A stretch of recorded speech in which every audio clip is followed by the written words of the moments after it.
And we don't just launch New Glenn from Florida, we also build it right here. So the one that's out there on the pad tonight, it was born right here in our rocket factory. And as you can see, we've got several more coming down the line right behind it. All right, it's game time. Denise, my co-host, you ready? I'm so ready. Hey everyone, my name is Denise Aranda. I'm one of the technical leads for the New Glenn program. Let's light this candle. Let's do this. The human need to explore is deep within all of us. Our ancestors crossed mountain ranges, sailed open oceans to map new lands, and sought out the unknown, while always looking to the stars. We're curious, and now we're at a place where we can pioneer new horizons. Now is the time. New Shepard has cleared the tower.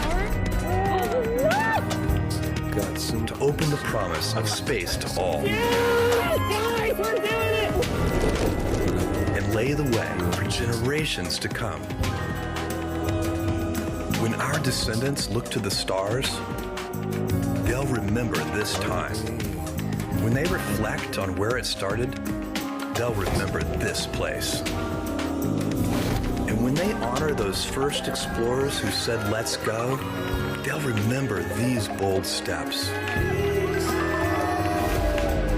We are of blue origin. And this, that's right there, it is real production, is just the beginning.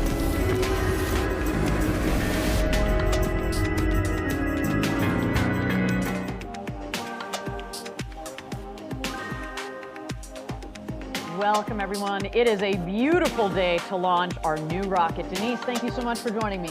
Thank you, Ariane. I can't believe we're here together. You know, so many years of hard work from across all the teams of Blue Origin to bring us here today. And a warm welcome to everyone watching.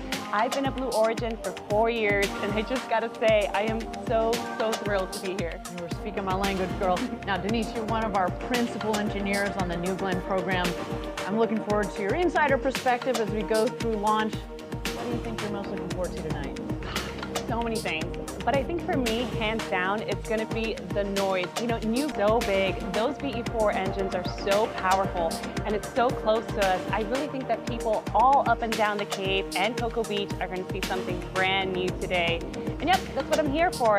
I'm going to bring some insider technical content as we go. You know, in my role at Blue as the Principal Contamination Control Engineer on the New Glenn team, I'm going to try to provide all those cool details that folks might want to know. It's great to have you with me today. Thanks so much. You've been one of many team members working extremely hard on this vehicle, so this is a big day for you and the team. And what a day for you, Ariane. Congratulations on your baby girl. Welcome back from maternity leave. Thank you. I'm very happy to be here for New Glenn's first launch. Absolutely no way I would miss this. I had my beautiful baby girl just a couple months back, and now I feel like I'm back for the birth of my other baby back here, New Glenn. But before we get in a little too deep into the show, I do want to take a moment to acknowledge the devastating fires in California. We hope that everybody remains safe, and we want to send our deep appreciation for the incredible work of the firefighters and emergency workers battling these fires and caring for so many people. We at Blue actually have a few hundred employees in the great state of California, many at the center of it all.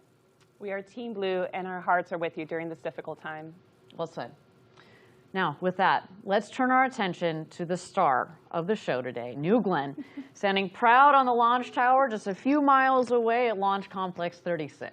There it is, standing tall. And you know, we've got plenty of cameras all around the pad, so we're gonna get some great views today. That rocket looks good. It all really right. does. Why don't you start, Denise, by giving us a tour of the vehicle? Well, New Glenn is Blue Origin's next generation orbital class rocket, and it's built on a reusable first stage. And speaking of reusability, let's look at the aft section there of New Glenn. One of the things that is critical to New Glenn, of course, because it's a reusable vehicle, is the landing gear that's housed in the aft section there. So there's actually 6 landing legs on that aft section, and they're actually going to deploy right before it lands. And unlike New Shepard, our suborbital vehicle, New Glenn's booster is going to land out at sea. New Glenn is going to launch vertically here at the Cape. It'll then arc over the Atlantic on its way to orbit. The first stage is then going to maneuver its way back to Earth onto a landing platform that's actually positioned in the Atlantic Ocean.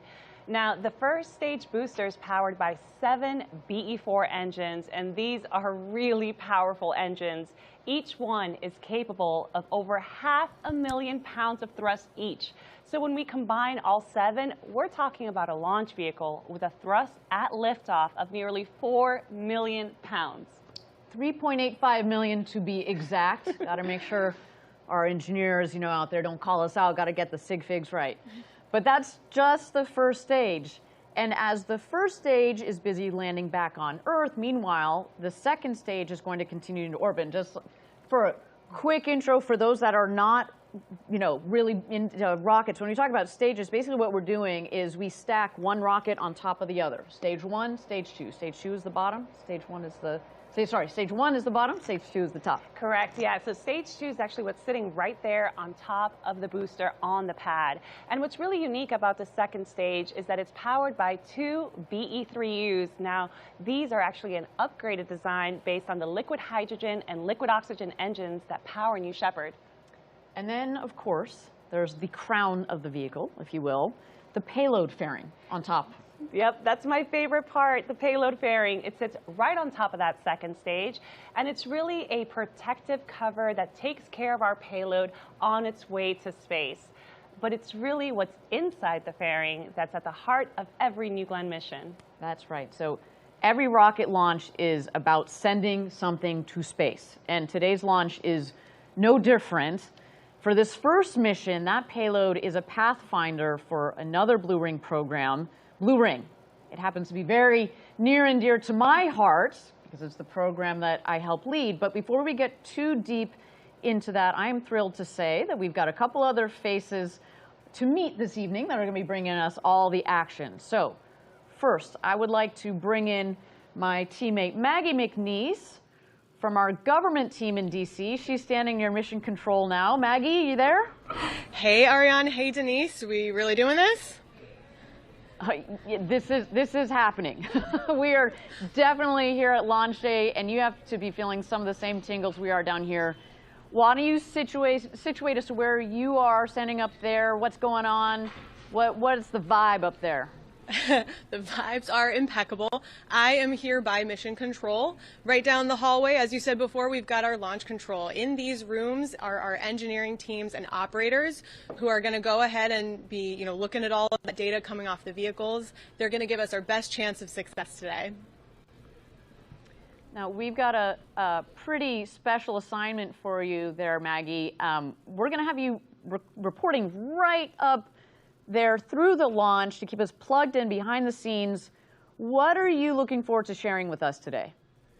A lot. I'm really, really looking forward to making sure that you know what's going on in these rooms, take you through some of the personalities we've got inside, how it all works.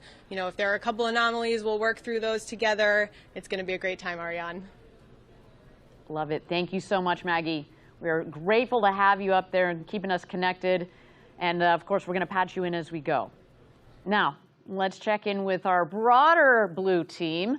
Our employees in Florida today are getting a close-up view of the launch over at nearby Cars Park.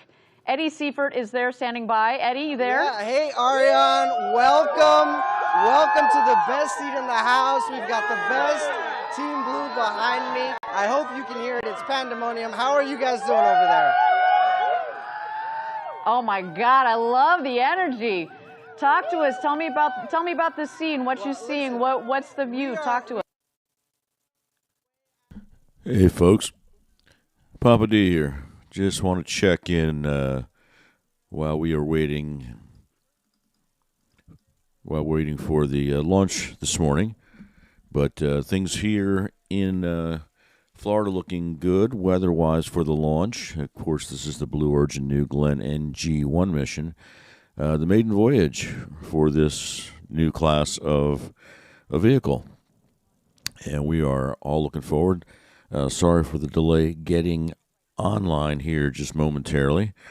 Of course, as it all goes, there's something always to go wrong and to be corrected. I know on another channel there were some issues, and we've got all of our audio and video problems resolved.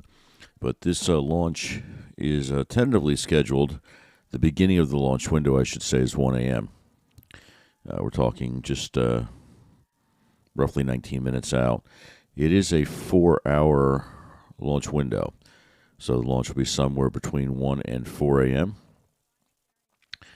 We will do our best here to, at David Deliver Space, to hang tight and bring you this historic launch. Again, this is a test launch. This is the certification launch, if all goes well, for Blue Origin to be able to have the services utilized by the Defense Department and various agencies, I would think, for classified launches. So looking forward to that. The launch is scheduled again somewhere between 1 and 4 a.m. Based on how things are going here in Florida at the launch site. We're going to be following pretty closely what's going on out there and look forward to hopefully a relative on time and a safe and maybe a positive outcome.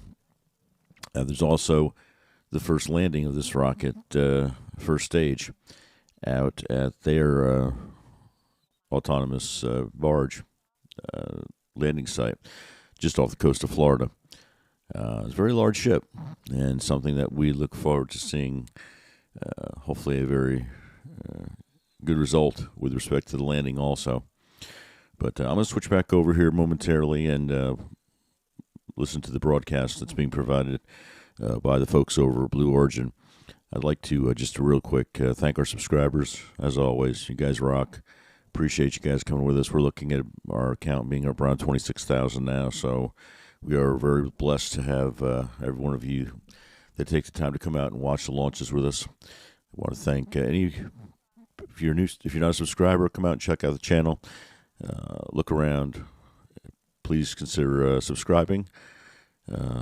Please like the videos, share the videos, do all those cool things. All that really does help us grow the channel, get out there a little bit further in YouTube.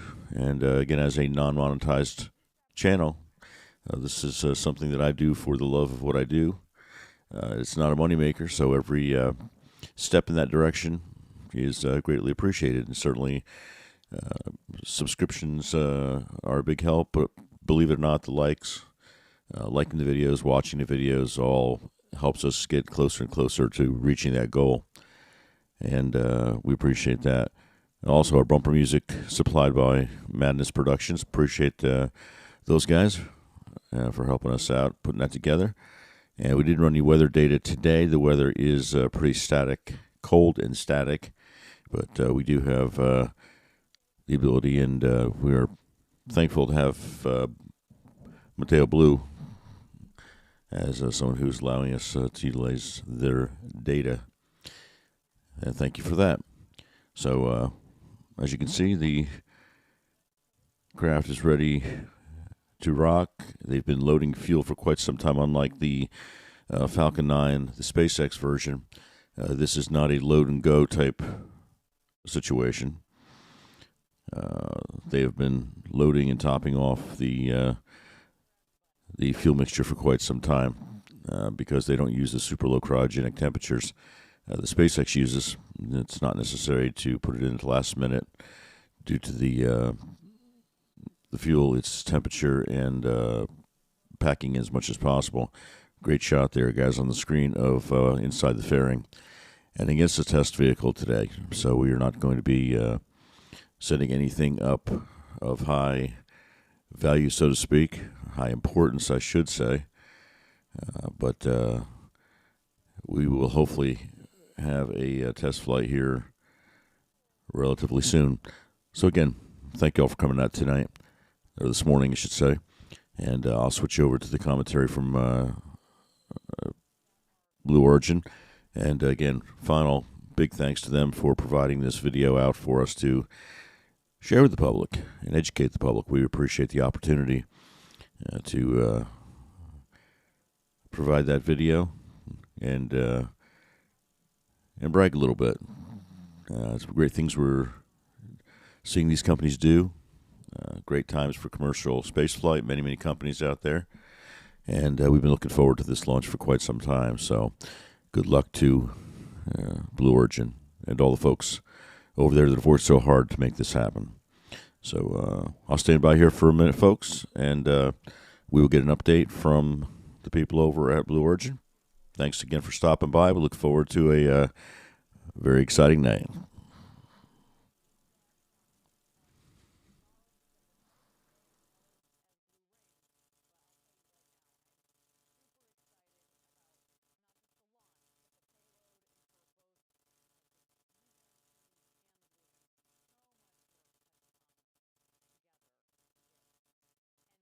That's why today is such a big deal. We're going to be laying the foundation of our mission to build a road to space for the benefit of Earth. Such an exciting launch and just so much to aim for.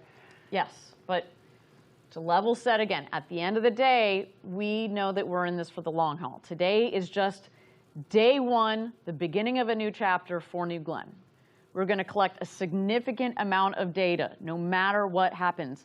And from our perspective, the way I like to put it, data is the currency of success. The more data we have, the better off we are. The longer we fly, the more data we collect, the more we can crunch on, so we can reinvest back into New Glenn for New Glenn 2 and beyond. Yeah, absolutely. And that data is really going to be critical for our engineers and our ability to evolve New Glenn into a fully operational program. You know, with New Shepard, we've flown 28 missions so far, and we've sent over 40 astronauts to space.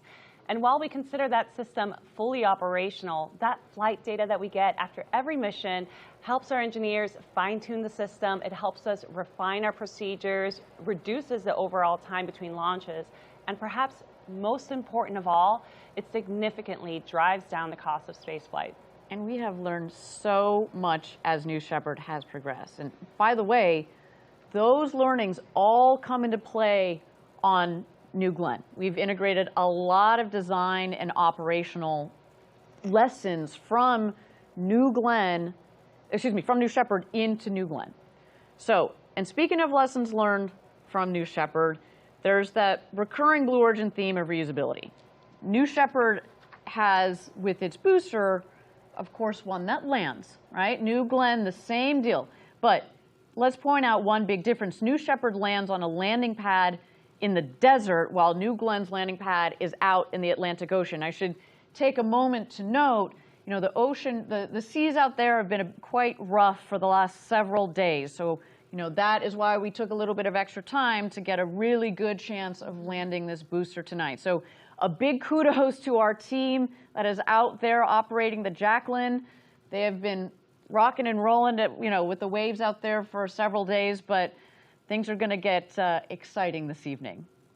Now, a key piece of this landing system is the landing ship, which we call the Jacqueline. You want to tell us a little bit more about the Jacqueline? Would love to. So we've actually named our landing platform after a very special Blue Origin family member, the Jacqueline.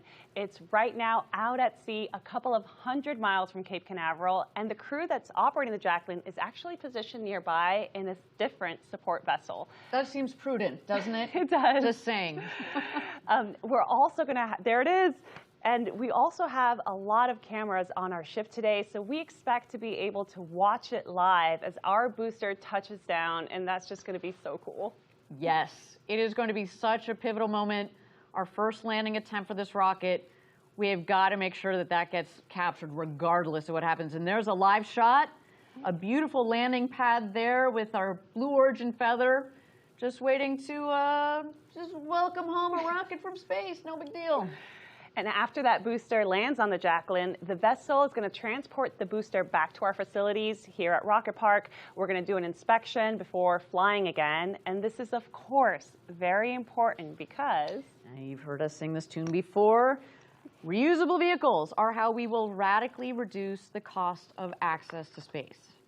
Now, I hope you're all out there getting a sense of the set pieces here that make up today's launch. We've got the vehicle itself. We've got the ground systems, but we've also got the sea-based systems. And of course, all of the people, the teammate across the Cape and the US, frankly, that are working hard to get us to our launch. Now, let's take a moment and toss to New Glenn on the pad as we make our way towards the very first orbital flight for Blue Origin.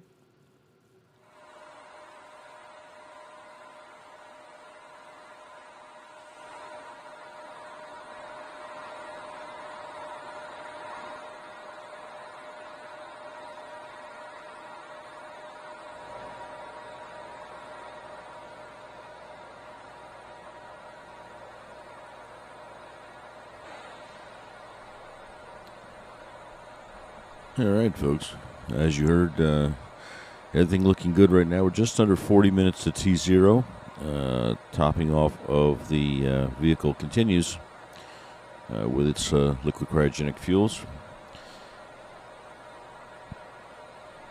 From what we're hearing, what we're seeing here, everything looks to be, at this point in time, as good as it could be. I know the teams there are probably extraordinarily excited. Getting ready for this first, this maiden launch of this new vehicle. But what we'll be looking for here is a lot of the key moments through, and this will be, clearly discussed by the commentators. But a good, clean, on-time launch, good, clean stage separation between the first and second stages, fairing separations. And certainly the exciting part will be the recovery on the Jacqueline. Welcome back, everybody. We are officially at T-minus 38 minutes and 57 seconds to go until launch, our first launch of New Glenn. I should note that as we go along here, you might see our clock bounce around a little bit. That's just our teams getting aligned and making sure that by the time we get down to 0, everybody's set and ready to go. But talking about ready to go, Denise, why don't you give us an update on the vehicle and its preparedness? Absolutely. So our team has already completed fueling up New Glenn's propellant tanks for both our first stage and our second stage. We are now entering the next step, which is called propellant conditioning. This is, of course, a crucial step because we need to make sure that those propellants are at the right temperatures and at the right pressures. We also need to manage pressure. You might have noticed that there's a lot of excess gases that are being vented from our first stage and our second stage. This is because our cryogenic propellants are so cold that they're experiencing something called a boil-off. So we are venting all that excess gas to prevent buildup and overpressurization. You may have also noticed on your screen that we have the flame stacks, or what we lovingly call the tiki torches. That's there as a safety mechanism to make sure that we are burning all that flammable oxygen and hydrogen, protecting New Glenn and our launch pad. So that is where we are right now. We'll keep tracking progress as we make our way to terminal count. Thank you very much. We will look forward to the next update on the team and the rocket there. Now, we mentioned that we're sitting in the rocket factory here. Blue Origin's mission control is right upstairs, right above our head. And we're very close to where the rocket is itself. So maybe if you zoom out a little bit, Denise, you can give us a sense from a geography-wise where we're sitting. We are super close. So behind me, I have a map of Florida. You can see very clearly here we have Merritt Island and Cape Canaveral. If you go ahead and zoom in, I'll show you where we are right now. We are right now at Blue Origin's Rocket Park. This is where New Glenn is built, integrated, tested. This is where we're coming in live from our studio. And just a short 8 miles away, we have LC-36, where New Glenn is standing proudly, waiting for its first launch. You just heard from Eddie and a few of our employees. They're just here in Cars Park, and if you're lucky enough to be watching from either Jetty Park or anywhere up, down Cocoa Beach, you are gonna get a great view of the New Glenn launch tonight. So that's the lay of the land here. It just really goes to show you how the full operation of New Glenn is nearby. And not only that, but New Glenn, the New Glenn operation is also right in the heart of all this great space history here in Florida. So the Atlas II and Atlas III launches took place from here. The Mariner, Pioneer, and even Surveyor missions. They sent spacecraft to explore Jupiter, Saturn, Mercury, and even the lunar surface. Here's some footage showing off the renovated launch pad that carries all that history. I think I speak on behalf of everybody here at Blue Origin that it's just an honor to be launching a next generation vehicle right here on top of all of that history. And the launch pad is so close. I mean, I know we're going to hear it and feel it in this building. I mean, I literally would not be surprised if lights start shaking. You know, from here, we can watch and hear just about any launch system that takes off from the Cape, and it gets loud. But we think this one, for New Glenn, may be one of the loudest ever. For one, the pad is just so close to Rocket Park, but also there's just the enormous size and power of those 7 first-stage BE-4 engines. And we have been talking about that rumble for years, and I cannot wait. As a California girl who has lived through a couple of earthquakes, I am ready for this one. This is going to be awesome. Now, you mentioned a second ago, it's just so unique that the public is going to get such a great view of New Glenn launches, especially from viewpoints like, you know, Jetty Park, Port Canaveral, Cocoa Beach. So many people gather to watch launches from these spots already. And wow, I mean, look, this is a live view. If you're sitting there right now on Cocoa Beach, shout out to you guys. You're probably sitting in a nice lawn chair with a cold beverage in your hand. That's what I'd be doing if I weren't here behind the desk with you, Denise.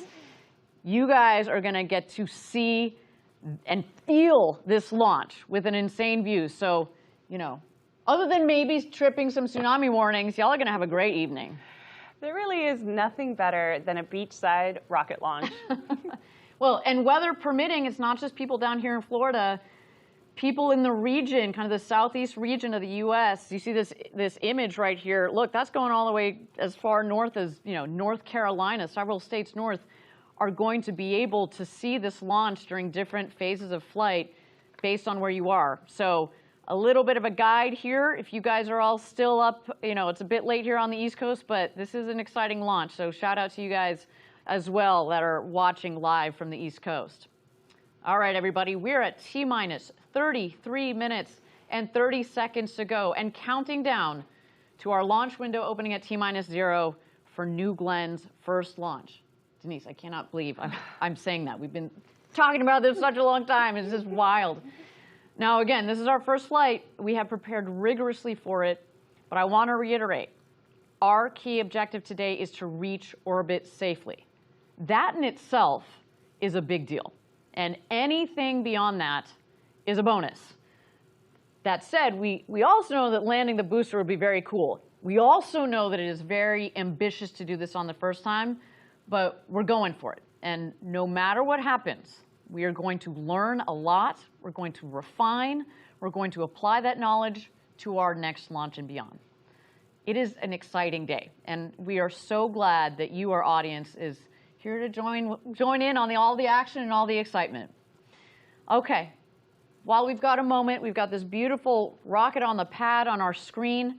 Why don't we dive in a little bit deeper on New Glenn? Denise, our experts here, why don't we dig in, give our audience a sense of what sets this vehicle, New Glenn, apart from other launch vehicles, both, you know, past and present? Well, to start, it's just massive, just over 320 feet tall, or almost 98 meters. And just think about that. That's like a 32-story building. It's really hard to describe what that means, but another way to think about it, we all know and love New Shepard.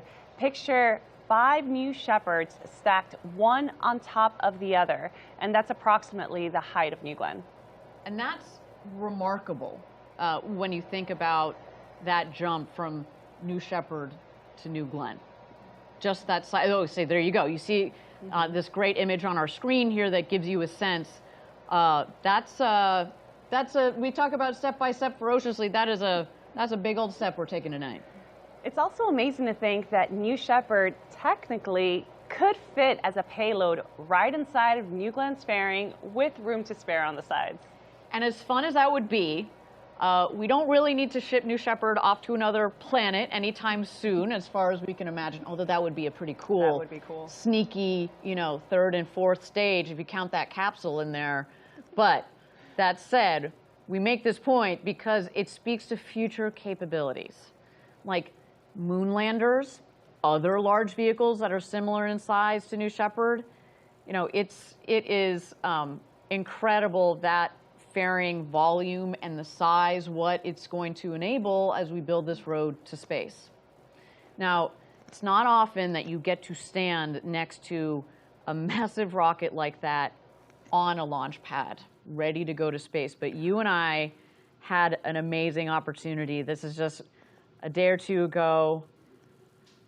And I don't know, I just look at this video and I get tingles. It was incredible to be at the base and looking at what our team has worked on for such a long time. There you see the flame trench.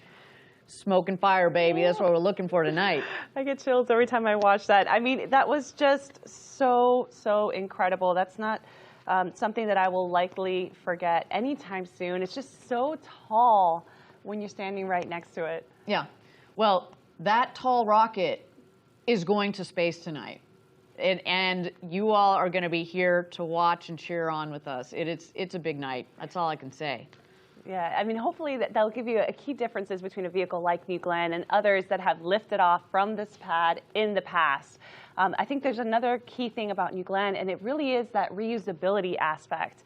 So while the scale of New Glenn is truly remarkable, I mean, this rocket is built for big things, supersized, with an incredible lift capability. But to do that in a way that's sustainable, using reusable hardware, I think that for me is the biggest innovation for New Glenn. 100%. Reusability. It is such a critical component of reducing the costs of future access to space. You just can't say enough how important reusability is. And so New Glenn also has that second stage rocket, right? We talked about the first stage and the second stage. And, you know, rocket fans know this, but just like Saturn V or other big launchers, rockets fly in the first stage and the second stage with the job of the first stage, or sometimes what we call the booster, to lift the vehicle from Earth up to space. The stages will then separate, and it's the second stage that powers our payload into orbit. So here you see a cool, again, another cool overlay. Oh, you saw it just a moment ago of the Saturn V rocket. I mean, we are just about the same height, like, and the power of the two vehicles and the significance to be compared to that is amazing. And you know what? Our game plan, like Saturn V, our game plan is to use New Glenn to go to the moon too. I hope you host that webcast with me too on that one. Coming here shortly. So that's our orbital rocket in a nutshell. Now, while we've got a couple minutes to go here, we're at T-minus 28 minutes to go until New Glenn's first launch. Why don't we check in with our teammates over at Cars Park. Eddie, you there? Yeah, hey Ariane, we're here at Cars Park. We're less than 6 miles as the crow flies to Launch Complex 36. We can see a great view of New Glenn standing 320 feet tall, the two vehicle access towers, one of the largest water towers in the world, and we are ready. Aren't we ready, team?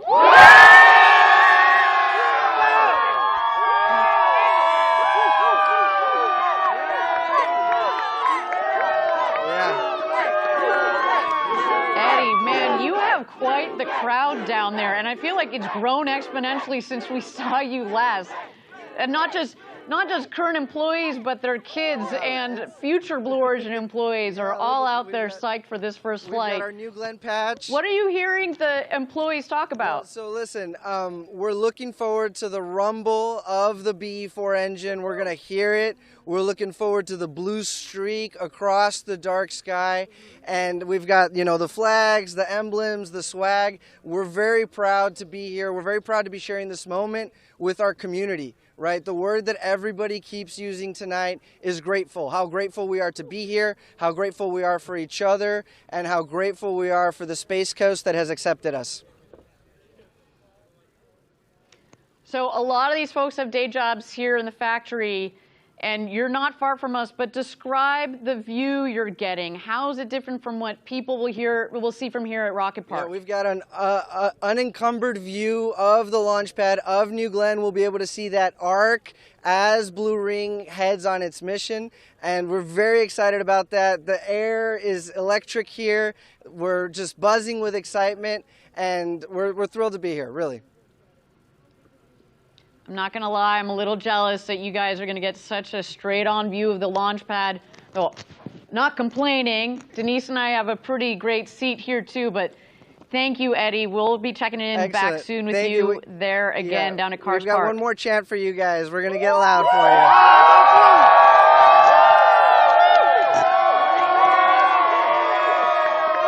Wow, I love it. I love it. You feel the energy down there. I absolutely love it.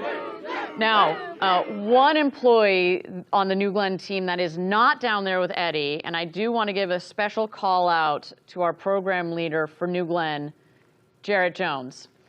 Jarrett has led the New Glenn program for years, and I'm very grateful to be able to call him a friend. He has a deep background in aerospace. There he is.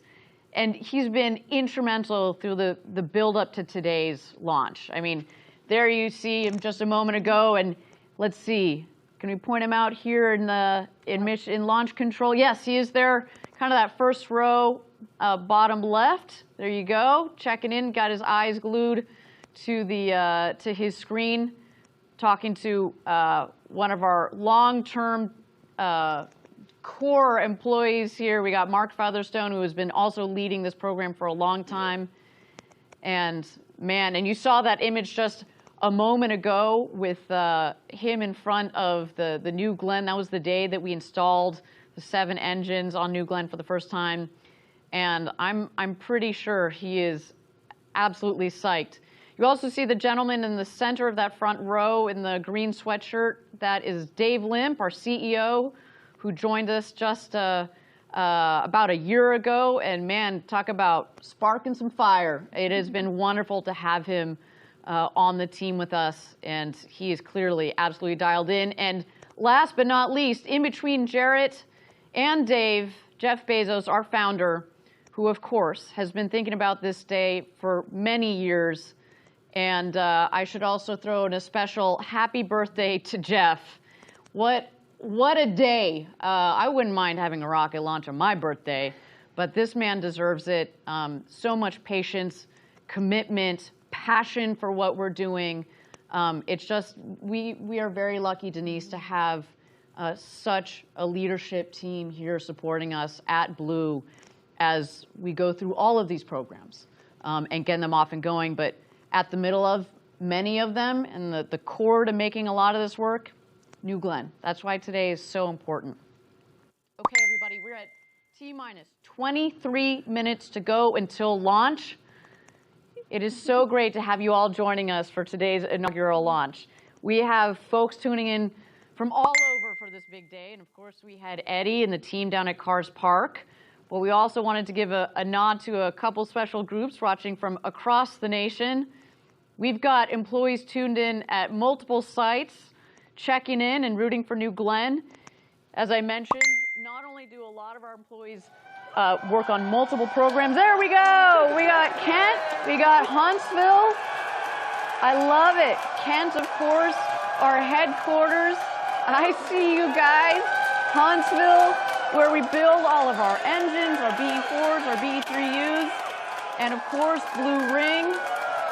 You guys should be so proud. Team spirit. Oh, I just know that everybody here has worked so hard for this and cannot wait for the next 22 minutes. Hi, everyone. And our team down in Huntsville, our beautiful engine factory. You guys are just the best. Just the best. Well, you can see the passion, the energy. We have been working so hard to get to this point. All right, well, I can't complain about our view from right here. We have got a pretty sweet spot here, but I do want to go upstairs to our co-host, Maggie, who's up near Mission Control. Maggie, you there? Here, and I have found a new place to hang out. Wow, all right, so I know that not only do you get to hang out near Mission Control, but this for our audience gives you a sense of how close they are to just being able to go outside on the deck there. Tell me about this view that you get and that some of our VIPs are going to get tonight. Yep, I am out on the balcony. We are on the 3rd floor of our rocket factory. And just out there, you can see the red blinking light at the top of our tower. So the launch pad is right out there. And then just to my left here is the mission control team. So you know when that rocket goes up, they'll be turning their heads briefly to the right. So we're out here, we've got some guests, VIPs, some of our Blue family inside. They're still in there while it's warm, but I expect to see more and more people headed out here soon. Now, Maggie, I know you're able to also listen in on the radio with the team behind you. What are some of the things that you're hearing? Sure. About this time in the count, I am hearing them going into their weather brief. They are making sure that everything is clear downrange. That's both the water and in the air. And I haven't heard anything thus far, Ariane. Well, thank you, Maggie. So great to have you up there, keeping us tuned into all of the action. As we noted, we've got launch control and mission control right back to back. We'll be checking in again with you in a couple of minutes. Okay, we're at T-minus 19 minutes and 50 seconds to go until our targeted liftoff. So we're getting closer and closer. And we want to point out a few things coming up ahead in our countdown, because some of them actually come in a pretty quick sequence. Yeah, so coming up, we're going to have a planned weather check. This is where our teams take one last look at the weather for launch today. This weather check validates that our trajectory is still on track, and the team will continue to close out any remaining open items that could be on their dashboard. The very capable folks in launch control upstairs will undoubtedly be checking through closeouts over the next few minutes or so. And once we get through those, we'll start to go into some final vehicle checks. So do you want to walk us through those final vehicle checks? Once we get to about T-4 terminal count, we're going to transition New Glenn into where our auto sequence begins. And the operation really becomes hands-off for our operators. We're going to be switching New Glenn to internal power, internal hydraulics, and things will move really quickly from there. And then, as we approach the final moments, and just before we light the engines, there's this water deluge. It's a huge water deluge. This is going to engulf the flame trench completely, which is going to protect our rocket from vibroacoustic and thermal loading. Finally, autopilot will be enabled. We'll flex the gimbaling engines, and then, well, ignition. Game on, ignition. I cannot wait for that moment. So all of this is very exciting, even to just hear said out loud. I think there's also a very specific sequence for starting the first stage engines. And talk us through that, because it's not like they just all turn on at once. We got to be careful about how we sequence the engines igniting. Correct. So you might think that we ignite all 7 BE4s at once, but that's actually not the case. We do something called a staggered start sequence. Engines 1, 4, and 7 will light first, followed by engines 2, 3, 5, and 6. Now, of course, these will happen in a very quick succession, but the staggering start really helps to decrease the sudden pressure on the whole system. There just truly is so much power in those BE4 engines. So staggering them creates a more smooth on-ramp for all that power. Absolutely. And we talk a lot about the rocket, but you can't forget the ground systems as well, right? So when we are essentially protecting the rocket from the vibration and all that power coming out of the engine, we're also protecting the launch pad itself, right? You see from the map that you showed us earlier how close we are to the water. The water table is just a couple of feet below the launch pad. And I should really talk, a lot of engineering went into the complete refurbishment of our launch complex. And so we want to take care of it. It's there for the long haul. But man, we got a big old powerful rocket. So this water deluge system is critical to both the rocket and the ground, the launch pad, the ground support equipment. Okay, we are at T-minus. We have just had a clock update here. We are at T-minus 37 minutes and 20 seconds to go until launch. As we mentioned, this is kind of what we can expect from our team as they get aligned and ready to go into launch today. So they just need a couple more minutes, and that's A-OK. You know, we say this on the New Shepard webcast as well, which is we have spent years designing this rocket, and months building it and months going into designing this operation. If we need a couple more minutes before we press go on this thing, that is A-okay with all of us.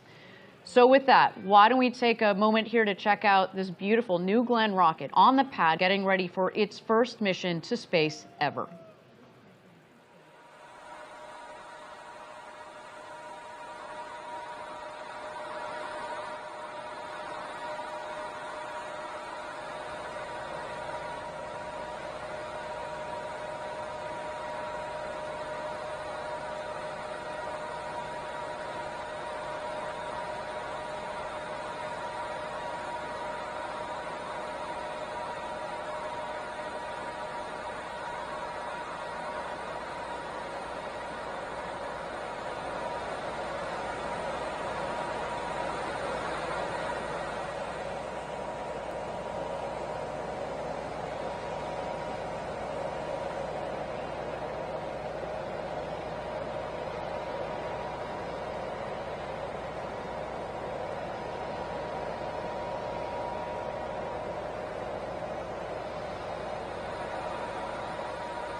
Welcome back, everybody. We're at T-minus 33 minutes and 53 seconds to go until New Glenn's first launch. We are so happy to have you all joining us for this historic launch, both here in the U.S. and everywhere around the world.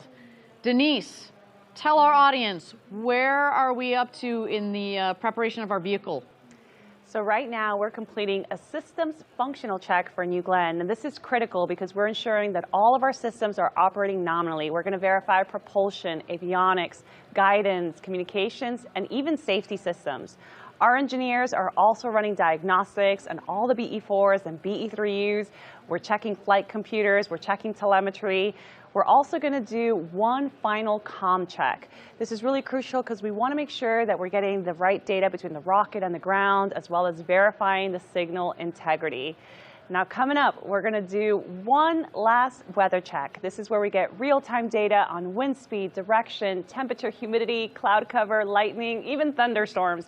Not just for the LC-36 pad, but we're also checking the weather where the Jacqueline is, so that she's ready to receive our booster. So that is where we are right now. Things are going to move quickly here.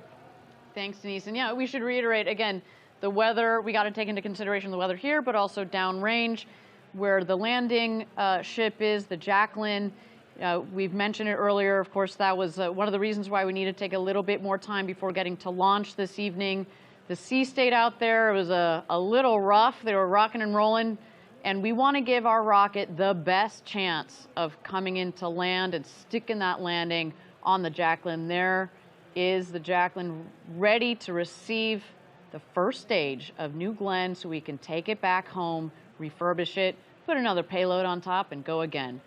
But again, we should reiterate some of our objectives for today. The primary objective is to go to space, go to orbit safely. That's number one.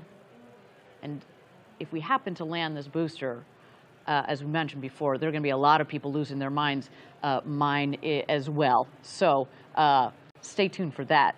Now, Denise, why don't you go through a little bit more of the flow down there? So the Blue Ring team is up in mission control right now, also surely tracking their own checklist as they make sure the Pathfinder payload is ready to go to launch as well. Correct, yeah. So upstairs at the MC, we'll have a launch control and mission control. So our launch team is the one that's doing all these system checks on New Glenn, while mission control is making sure that they're doing similar system checks for the Blue Ring Pathfinder. Wonderful. And let's take a second and dig in a little bit more on that payload. The Pathfinder is a cool piece of technology, and really, it's just the initial demo for a vehicle program called Blue Ring that's quite far along in its own development. And we mentioned this earlier, today's demo is a non-separating payload. This means the payload tonight is going to stay attached to New Glenn's second stage for the entire 6-hour mission. The other thing I want to reiterate about this Blue Ring Pathfinder is it's going to be testing a lot of the same technology, but it's not the Blue Ring itself. It's not the same form factor, but we're going to learn a lot from this evening. Now, what we want to, excuse me, I should say, as we talk about the Blue Ring Pathfinder, I want to reiterate that it's attached to the second stage and it will stay there as it orbits the Earth. And that also is not normal, but we wanted to do that for today's demo mission.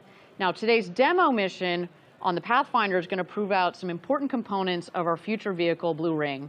And I get really excited. Clearly, I get so nervous I get excited talking about this. I love this program. It's one that I've had a hand in getting off the ground for the past year as part of Blue's in-space systems team. But I want to take you deeper into Blue Ring. Let's check out this video. Blue Ring allows you to do many different things with one vehicle. It's kind of like the Swiss Army knife of satellites. It does a lot, and it does it really well. Blue Ring is part of building that base layer of infrastructure in space that we at Blue Origin talk about. We can take up to 13 customers up to space, up to 3 metric tons, deploy those satellites. It's going to give them all the capability that they need to be able to be placed where they want, or they can use a lot of the capability inside of Blue Ring. It can do data storage, data computing, relaying the data. And it's going to be a massive asset because it now allows all these payload customers to offload all of their data relay and critical processing needs. You've got space domain awareness, you've got communications capabilities, and then you've also got this ability to host things on Blue Ring itself. For customers who need orbit maneuver, we can maneuver them between orbits, within an orbit.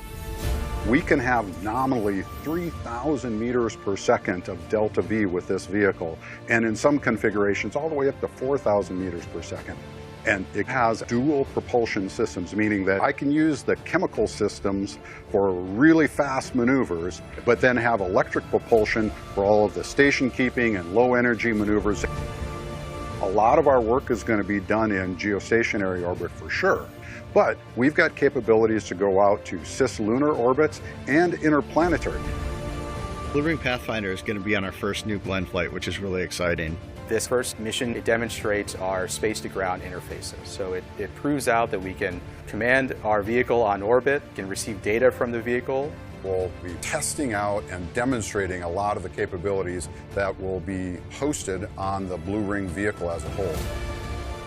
We're building not just the transportation systems through New Glenn, but also the infrastructure that will help future generations take advantage of what space has to offer.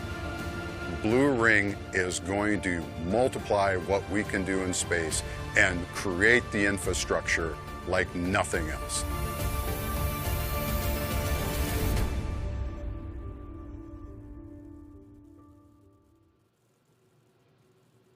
I don't know about you, but I am pretty excited, if you can't tell, to be able to say that the team I work with in my day job, Blue Ring, is the team behind the first payload ever on New Glenn.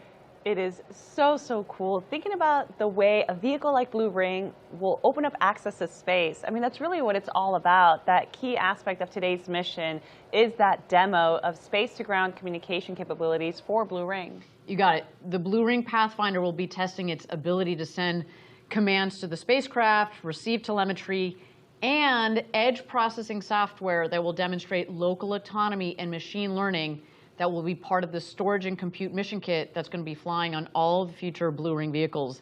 So basically, it has a computer predicting if the spacecraft is getting sick. We're also testing radiometric tracking, which, by the way, helps in navigation by using radio waves to track the spacecraft's position and velocity. So basically, radiometric tracking uses radio frequencies to track where the vehicle is and where it's going. So Blue Ring is going to be very busy during this mission. It'll be sending and receiving data, it'll be tracking its own location, and processing mission data real time. And all of this will be communicated over RF to Atlas antennas stationed in Hawaii, the state of Georgia, and even Australia.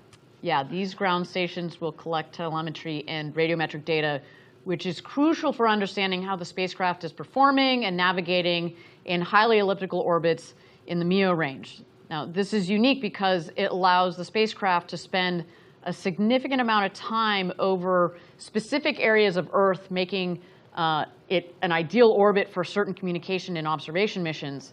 And this is all part of proving how Blue Ring can navigate. All the data collected from this mission will be used to support the future production of the Blue Ring space vehicle, which undoubtedly will play a vital role in further space exploration and communication technologies. That data and experience gained from this Pathfinder mission will be invaluable for our engineering team. It really does pave the way for more advanced missions. It helps ensure the reliability and the efficiency of future Blue Ring vehicles.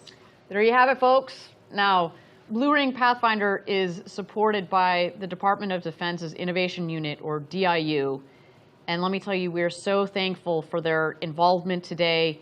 I should say they have been so supportive of our Pathfinder, but just the Blue Ring program in general. They are believers like us, so thank you to them. All right, with that, we're at T-minus 24 minutes and 3 seconds to go until T-minus 0. This is NG-1, the first flight of New Glenn, and we are so glad you're here joining us this evening. Why don't we take a moment to talk about our mission objectives for the launch? This is our first flight, and we've prepared rigorously for it, but we also know that none of this is easy. And our key objective today is to reach orbit safely. Anything beyond that is icing on the cake, bonus points. We know that landing the booster on the first try offshore is ambitious, but we are going for it. No matter what happens today, we are going to learn, refine, and apply that knowledge to our next launch. We're really looking forward to seeing how the vehicle performs. As I said earlier, more data, the better, right?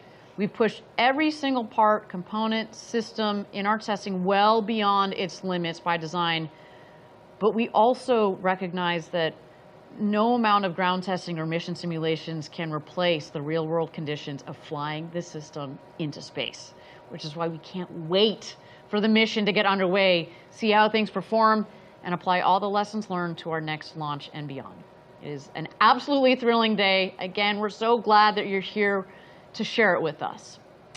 Now with that, we're at T-minus 22 minutes and 30 seconds to go until launch. Why don't we take a moment and check out New Glenn on the pad as it gets ready for its first launch to space today.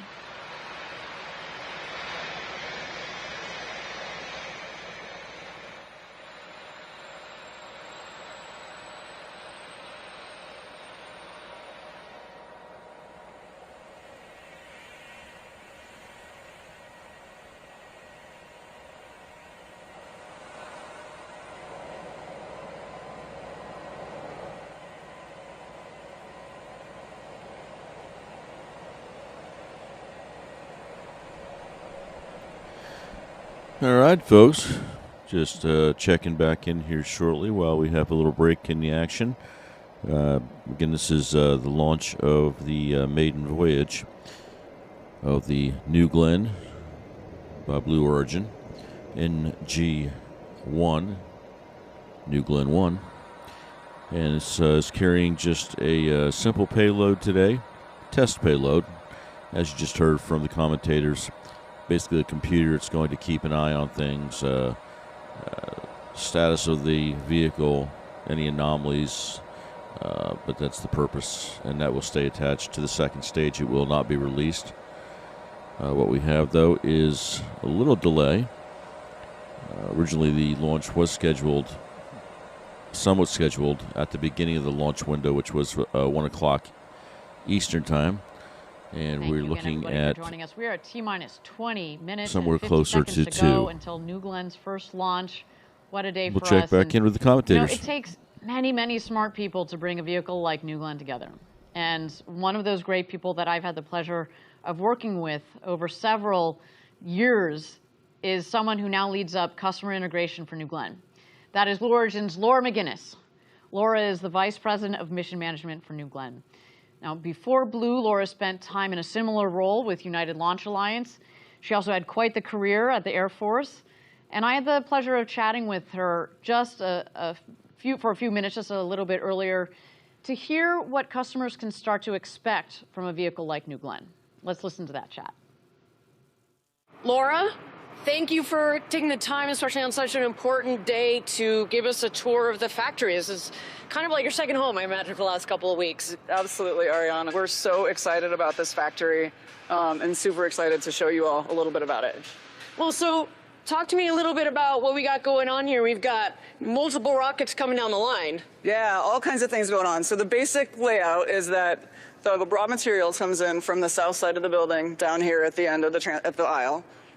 We weld the tanks together down there. Then we bring the completed modules here for assembly. Over here we have our GS1 aft module, which will have landing legs, 7 BE4 engines installed. We do all of that work. We continue to assemble the stages down here. We build fairings. Behind the wall over here, our 7-meter fairing, which our customers love, and eventually we roll out the Glenn Stage 1, Glenn Stage 2, and the fairings out of the north end of the building. Those are all transported 8 miles over to Cape Canaveral Space Force Station and are assembled in our integration facility over there prior to launch. And that's also, of course, where we integrate the payload as well. Just talking about customers a little bit, what have the various customers been saying about what they're excited about? We're working with our national security customer right now on certifying New Glenn because they really need an additional launch system. Right. We're also working with our NASA customers. They've got a lot of interest in the size of our payload fairing, both for rideshare kinds of things as well as large telescopes and large instruments.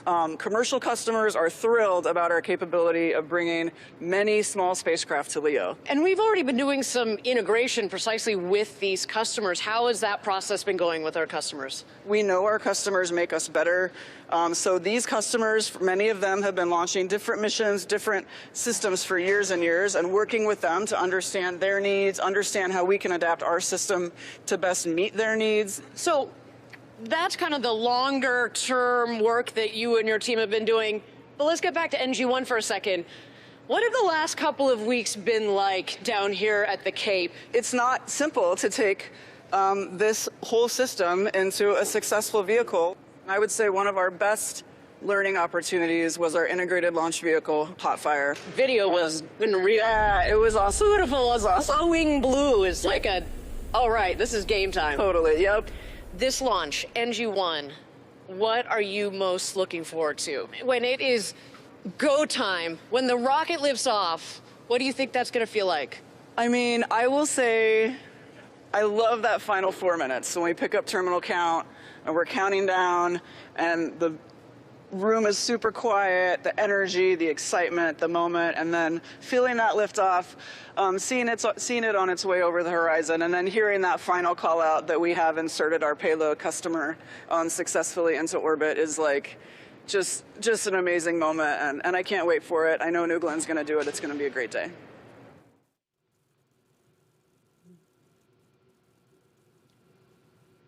A big thank you to Laura again for joining for that quick tour through our factory right behind where we are this evening.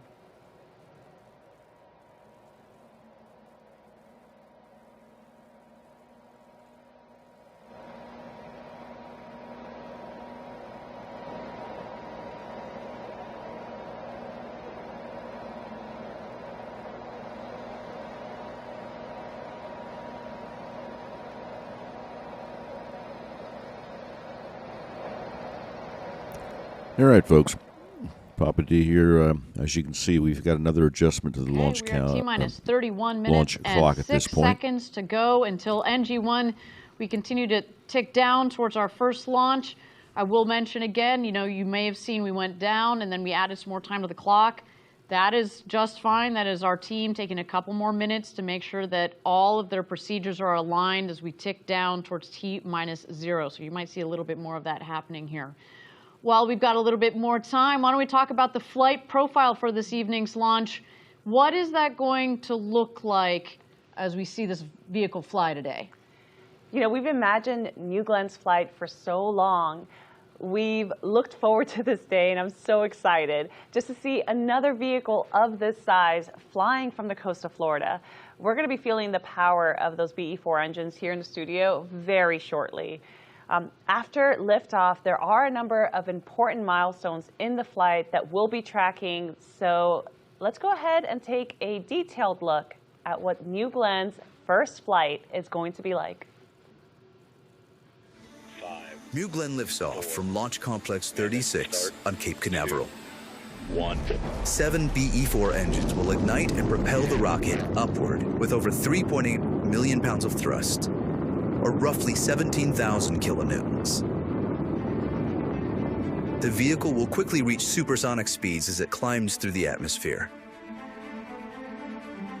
As the rocket ascends, it will encounter maximum aerodynamic pressure known as max Q at around 40,000 feet or 12 kilometers. This is the point at which the stress on the vehicle is at its highest. Around 3 minutes into the flight, the vehicle will turn off its engines, marking the end of the boost phase.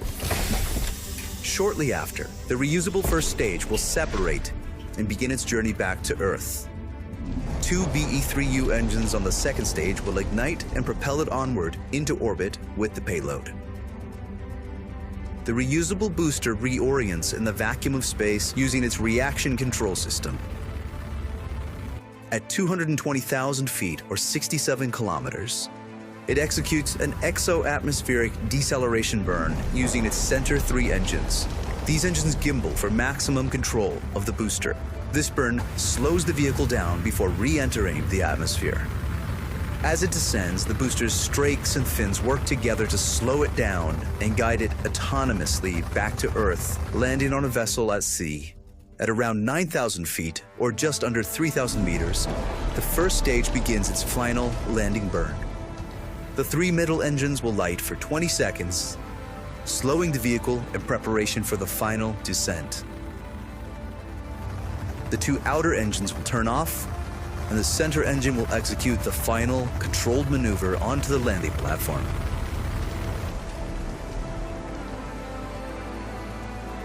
The vessel will return to Cape Canaveral to prepare for its next mission. Meanwhile, in space, the second stage will continue to power the payload towards its final orbit.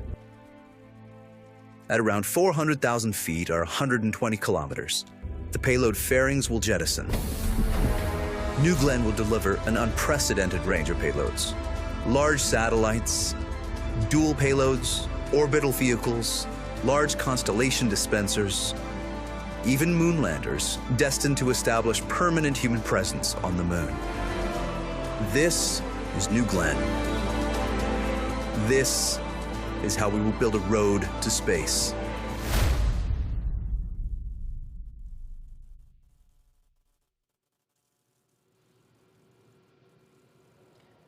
So again, there you got an opportunity to see what the mission profile will be for this rocket this evening. But I think what was really cool about that video as well is it gives you a sense of the future as well in terms of the various vehicles that we're going to be able to take on this rocket, whether it's a lot of LEO satellites or a lunar lander or a massive GEO payload, whatever it may be, I think that's one of the coolest things about this vehicle. It is very versatile, and it's the power of the vehicle matched with the volume of a 7-meter fairing that's going to allow this vehicle to be a workhorse for Blue Origin as well as our customers for years to come. So a beautiful rocket on the pad there waiting its first launch to space.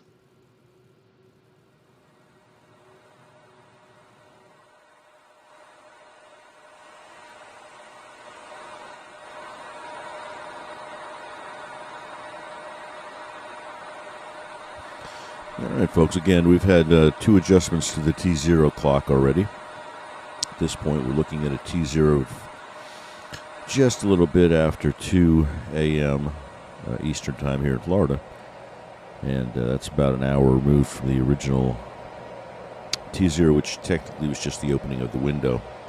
Window was a 4-hour window, so they've got plenty of time to keep making adjustments and decisions.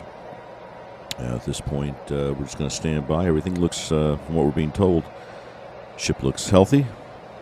Payload is healthy. They continue to top off the tanks. Again, this is a little different situation than you're used to seeing with SpaceX. SpaceX is a load and go type of operation because of the nature of the fuel and the super cool nature where they can condense it and pack more fuel into the rocket. This is a fill it up and top off continuously, and that's what you see, the vapor coming off the spacecraft right now is that liquid oxygen boiling off and then being vented off to the side. So they will continue to top those tanks off until such time as they launch, or there's a scrub where they will detank. But everything looks good at this point. We are just waiting for T0. We're down to just over 24 minutes at this point, and the expectations are that we are going to see a launch tonight. They are just making the adjustments to the clock as they need to. Again, tweaking everything, making sure everything's right where it needs to be prior to letting it run down and then making a commit. So we'll just continue to watch. But again, we have everything looking good. Weather's good here in Florida. Some high altitude clouds, but doesn't sound like that's anything that's going to cause any kind of a major issue for the launch. Again, I'm going to take a second to thank Blue Origin for putting out the video and giving us the opportunity to share this with the public. Appreciate that greatly, and best of luck to the Blue Origin tonight for a successful launch and landing of the booster stage. Thank you to my subscribers. If you're not a subscriber, please consider subscribing. Like, share the videos. It'll help us get the channel out there a little bit and kind of get the word out, get the family growing. We appreciate every one of you for taking the time to do that. Hit that bell also. If you do that, you'll be notified when I have a video come up or another live event. We're going to be doing a lot of streaming this year, so want to hit that bell and know when we're out there waiting for you to join the family. So we'll switch back over to the commentary from Blue Origin, and we'll stand by. T-minus 23 minutes at this point, and looking forward to a very exciting evening here with the mission NG-1.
All right, folks. We're at T-minus 18 minutes and change and counting. Things are looking really good. We continue to watch the topping off of the tanks. Again, the boiling off of the oxygen requires them to consistently boil off and then burn off, physically burn off what is gassing away from the vehicle. But everything's looking good at this point. This is the closest to T0 we've gotten this evening. We're running about 50 minutes behind the beginning of the window. Window is 4 hours, as I said before. So this thing could get reset again before it's over, but looking really good right now. And if this count holds in just under 18 minutes, we will see the maiden voyage of the Blue Origin New Glenn NG-1. Be an exciting flight. The vehicle itself is amazing yet similar. Different yet similar, I guess the way to put it, to what we're used to seeing with respect to the Falcon 9. Larger, of course, but similar configuration. Falcon 9 uses grid fins. This has got side fins. Falcon 9's got 9 engines. Similar configuration, I believe, 7. So it's a similar vehicle, but the payload it can bring to orbit. Welcome back, everybody. We're at T-minus quite substantial. 16 minutes and 45 seconds to go until we'll launch switch back here. over to the commentary. An exciting evening for all of us here at Blue Origin. I'm so glad that you've joined us. Now, we have spoken about the wealth of experience in the New Glenn launch and mission control rooms upstairs, and I want to take it back to Maggie upstairs, who is standing by up there. Maggie, you with us? Yep, Ariane, I am back at mission control, and as we make our way towards terminal count, the energy is high. It might seem like it's a little quiet with everyone sitting down, but the communications are ongoing. The launch director and his team are working super hard to get us there. I love it. They're in the zone. So, Maggie, I'd love for you to talk us through some of the people behind the mission up there. Walk us through who's on console. We've got some of our best and brightest here in the Mission Control Center. So the Mission Control Center is actually a network of rooms. We've got Mission Control, Launch Control, and engineering support rooms where our team is looking through data constantly. Now this whole team is led by our launch director. His name is Ben Dykstra. Ben is responsible for the launch, tip to tail. He is doing the go, no go, and making sure that we get our best chance of success. Ben actually comes from our New Shepard rocket. So Ben is a great example of how we take our flight pedigree from New Shepard and we are building it into New Glenn. Now Ben and I go way back. We worked on New Shepard together for quite a while, and I've had a chance to talk to him quite a bit this week. And I was asking him what his pre-launch traditions are and what he's bringing here to New Glenn. And he gave me a couple answers. One, he sets 3 alarms because he really does not want to miss his call. I have a feeling he didn't have to actually use all 3 of them today, but I'll ask him afterwards. And then he also sets little Post-it notes on the screens of his console mates so that they get a little funny note or a little encouraging thing from their launch director before they go. And then when we do terminal count, he will be doing his fist bumps with the entire team. I love it. I know Ben is going to crush it. Why don't you give us some other highlights? Who else is supporting Ben with launch control today? Ben is supported by a really large team, and we're not going to have time to touch on them all, but a couple here. First, we have Ann Dickey. Ann is the assistant flight director, and shout out to New Shepard again. Ann comes from that program as well. Now, Ann has been working the integrated schedule all week long, really making sure that this team is ready to go. And after we launch successfully, she is going to get herself an ice cream cone, and I will be joining her. Next, we have Martin De La Torre. Martin is a ground controller, which means that he will be working through all of the data and controls of our ground system out there at the pad. So as complicated as we all know rockets can be, the systems that are working around it are equally as complicated. And so Martin has a tough job today, but we know he's working hard. His favorite quote is from Stephen Hawking, and so he's got heroes, I think, like the rest of us.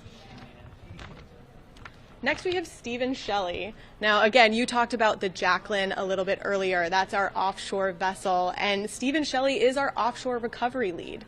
So as we go through this whole process, the team and the launch director, Ben, are constantly checking in with Stephen to make sure that we know that the barge is ready should we be able to land New Glenn.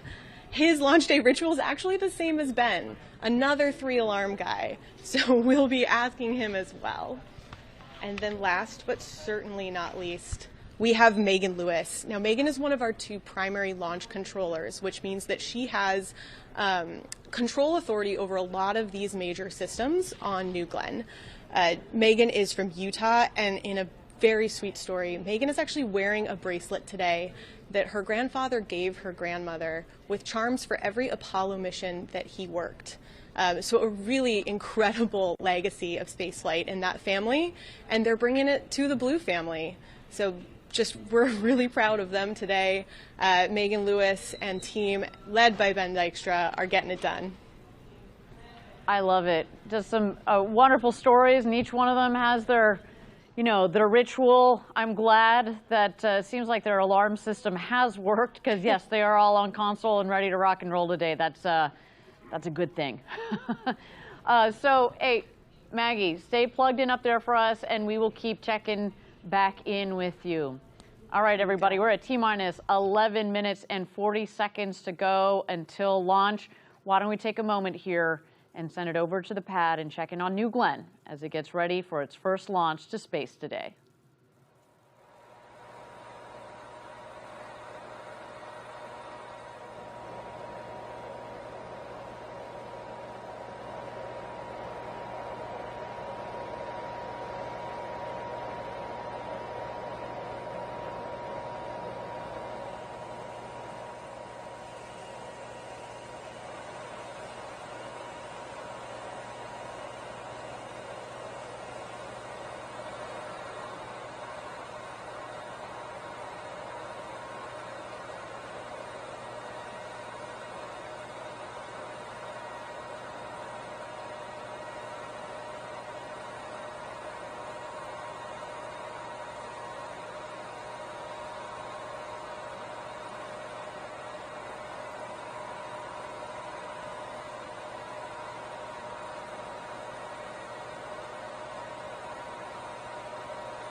There we are. All right, friends. We are officially under T-minus, well, we were officially under 10 minutes, and the clock has just reset again to T-minus 28 minutes. So looks like we are going to use a good chunk of this launch window this morning. I was just getting all excited because I figured we got down there quite deep into the count, But, of course, they are going to double check, triple check, and everything else prior to being in a position to give the go for launch and light the candle. So at this point, again, all indications that I'm seeing and that I'm hearing and you're hearing is that we are good to go, and that they are just using the window in about 20-minute increments.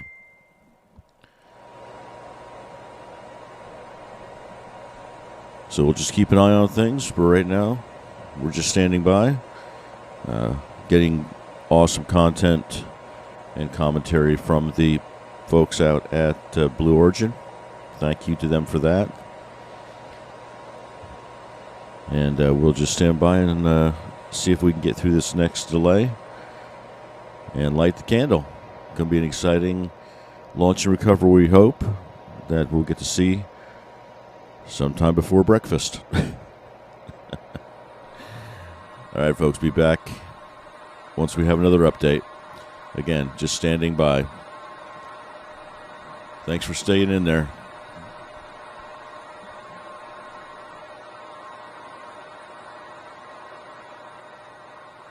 Thank you again, everybody, for joining us. We're at T-minus 27 minutes and 5 seconds to go until launch.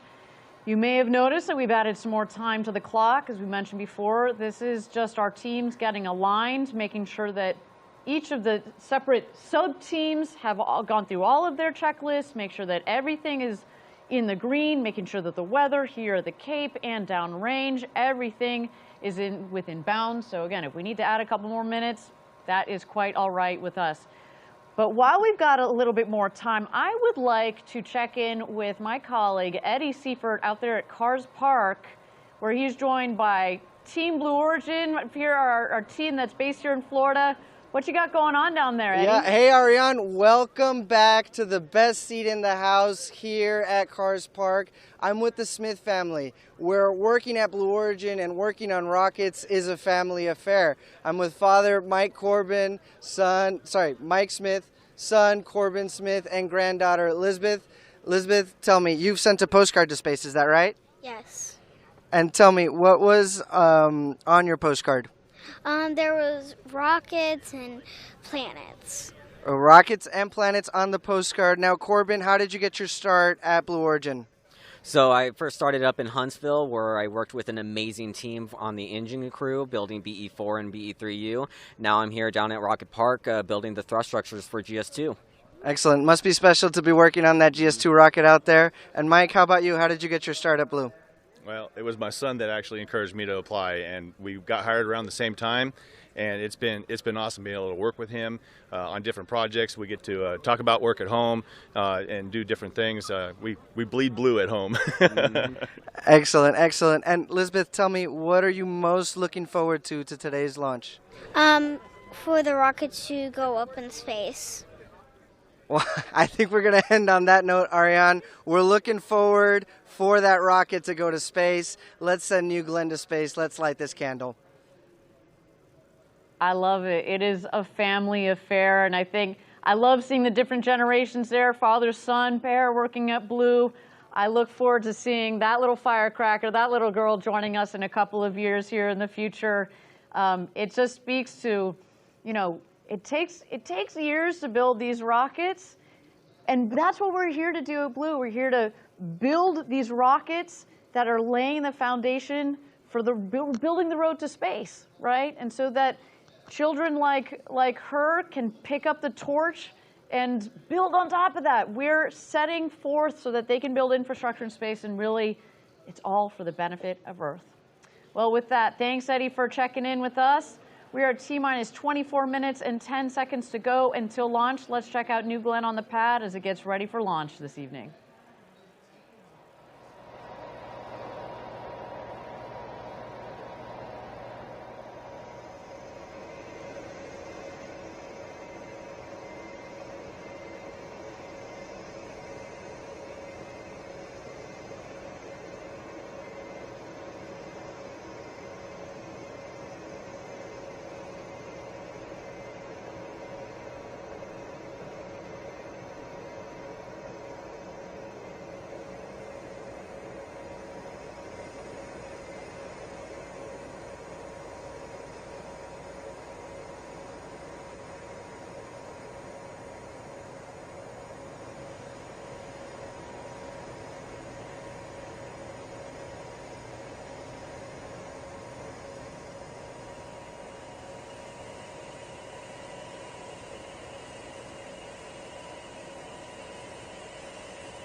Thank you again, everybody, for joining us. We're at T-minus 19 minutes and 55 seconds to go until launch.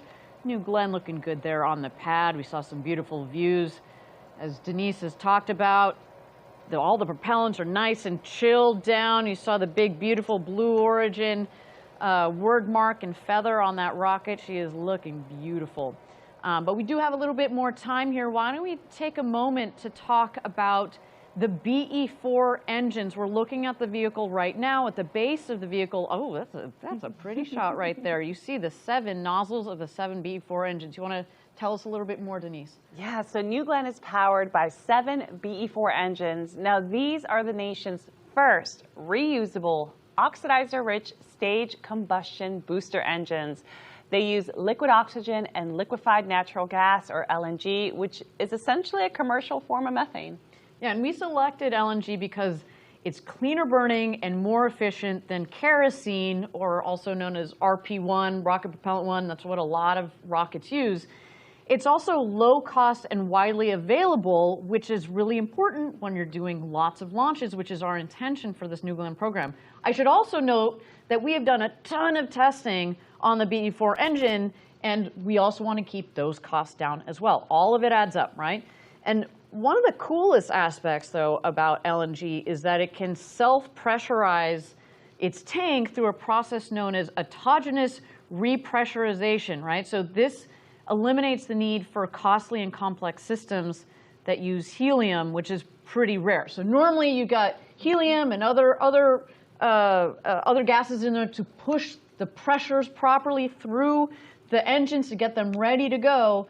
But with LNG, it basically does it on its own. That's what that means. It's so fascinating. And, you know, in terms of power, each BE-4 engine generates an impressive 550,000 pounds of thrust.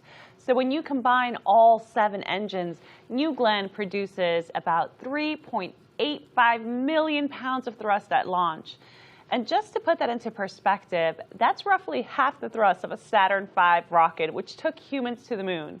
Imagine that power of 200 Boeing 737 airplane engines all firing at once. That's what we're looking at here. And that is a ton of power. You see that these images here, this video, this is from our test facility down in West Texas.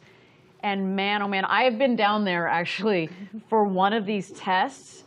And our facility down in West Texas is in this valley. And it just reverberates. You feel like you're in the inside of a drum. It just shakes the entire valley, and I mean, it's just incredible. And we're putting 7 of those at the base of this vehicle.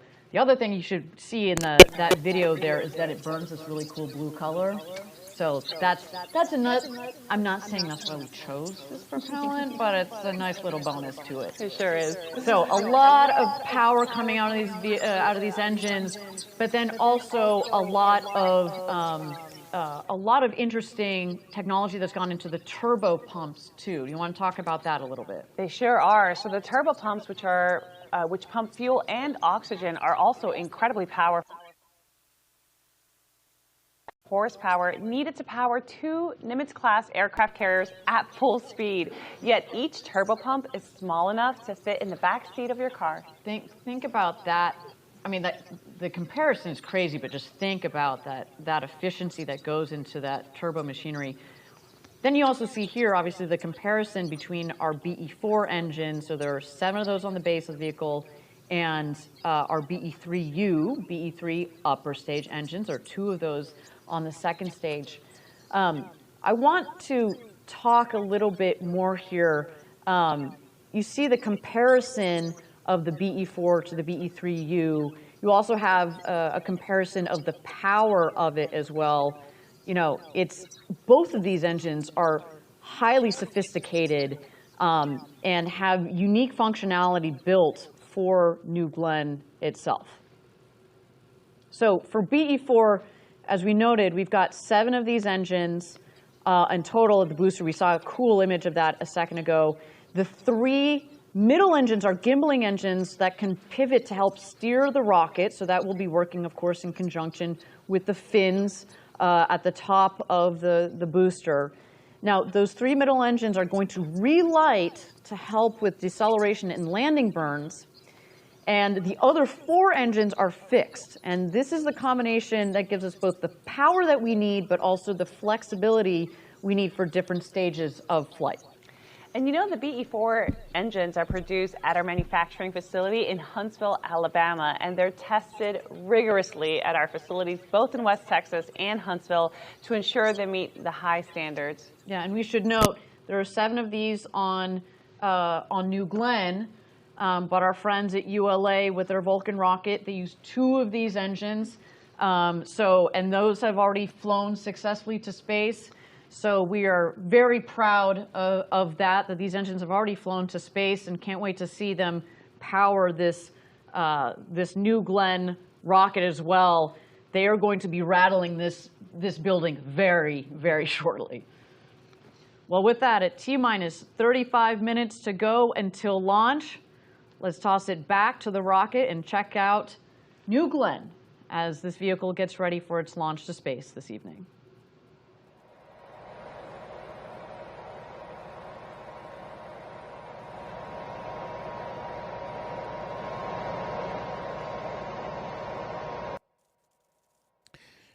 All right, guys. We've recycled for another 20 minutes or so. Now at T-minus 34 minutes, 35 seconds. Gets our T0 down to somewhere in the range of about 2:45. And that is Eastern time here in Florida. So, again, we're getting no indications that anything is wrong. I think they're just rolling that clock back as much as they can, utilizing as much of the window as they possibly can to make sure the vehicle is perfectly ready and they get the best possible outcome with respect to both the launch, deployment, or not deployment because we're not deploying a satellite today, but the stage separation and orbital insertion of the second stage, as well as the first landing, potentially, of the booster, which will take place at sea on the Jacqueline, I believe it's the name of the recovery vessel. Recovering in the same fashion as SpaceX via the autonomous barge. The vehicle itself will be handling the process itself. It's an autonomous vehicle from launch to landing, so the computers will take care of all that. So it should be a pretty exciting event. Again, we're just standing by. Again, no indications anywhere that I'm following of any problems. Just that they've got a substantial window, and that window is there for a reason. They can use up as much of it or as little of it that is necessary based on the current conditions, both of the vehicle, any issues on the ground, any issues with respect to weather. If there was somebody that had decided to encroach upon the either the no-fly zone or the no-boat zone, as I call it. So it leaves a substantial window there for them to work within, and they are in no hurry to rush this first launch. So we'll just stand by. Again, we're at this point at T-minus 32 minutes and a little bit of change, and we'll see if we can light the candle, or if we have more time added to the launch launch counter. So we'll just pay attention to that, and again, if any information comes out, I will get right back with you all and let you know. But we are standing by, and hopefully we'll see a launch very soon. Thanks again to the subscribers. Thanks again to SpaceX. My goodness, way too many launches. My apologies to Blue Origin. Thank you to them, to all their fine folks out there, for allowing us to carry such a big event as this. So we'll be back with you as soon as we have a little more information or a T0. Thanks, folks.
Thank you again, everybody, for joining us. We are at T-minus 25 minutes and 40 seconds to go until launch.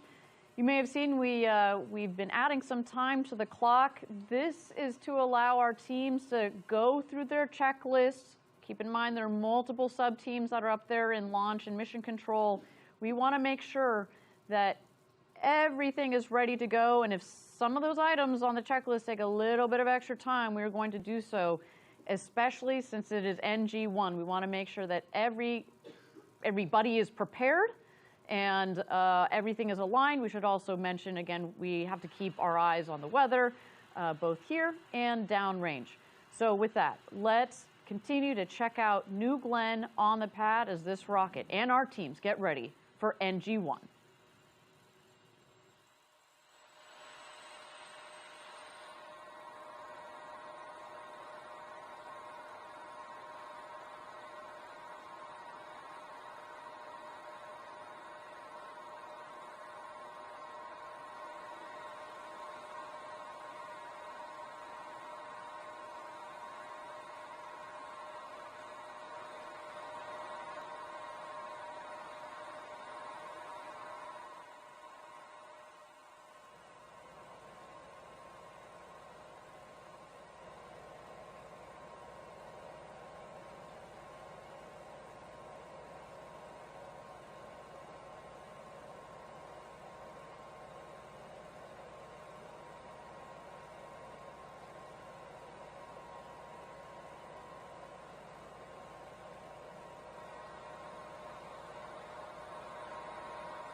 Thank you again, everybody, for joining us. We're at T-minus 23 minutes and 45 seconds to go till launch.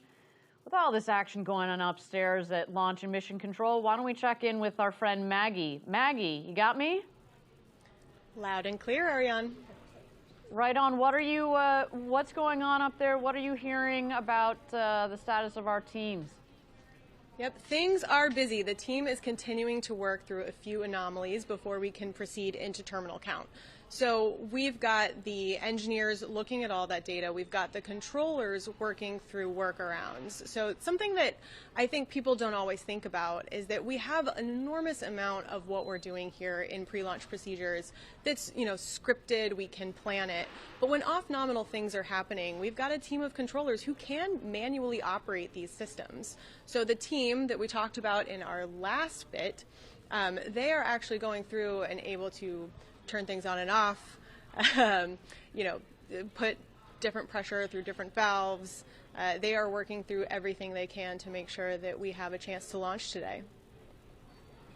Fantastic. Yes, it's, we run through, when you talk about all the preparation for a launch, of course, we talk about, testing the rocket itself, but we also go through a lot of these simulations in terms of the operations with our team. And you test as much as you can, you go through as many rehearsals as possible, but sometimes day of, you gotta put that's why we got the really smart people in there so that they can work through whatever it is they're finding that might be a little bit off, and that's what our team is doing up there. Maggie, what Ariane, else? Sorry, go ahead. No, the team here has gotten some good practice. I think we all saw the hot fire that we recently successfully made it through. So that is, almost everything up until launch. Before that, we had a successful second stage hot fire. Those are those BE3U engines. And before that, we were doing tanking tests, mass simulators. We've done component testing, system testing. And a lot of the engineers that are working in this room are actually responsible engineers on the floor. So they've gotten their hands on this hardware. They know their systems. Excellent. Very good point. I think that I've always appreciated what we do here at Blue Origin. We tend to rotate our engineers. A lot of them, as you said, get to go down to the floor, see their hardware maybe that they've designed, talk to the men and women that are fabricating, but then also assembling the vehicle. They are very, very in tune, in touch with this vehicle. So if there are things for them to work, especially in these last minutes, we've got the right team to do it. Maggie, I want to thank you again for bringing us all the details. We've got a couple of minutes to go here. We got 20 minutes and 47 seconds to go until launch. Why don't we take a look at New Glenn as this rocket gets ready to go to space.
Thank you again, everybody, for joining us. We are T-minus 19 minutes to go until launch here, and while our teams are continuing to get aligned, why don't we take a moment to chat a little bit about this amazing building we are in, the factory at Rocket Park here in Florida.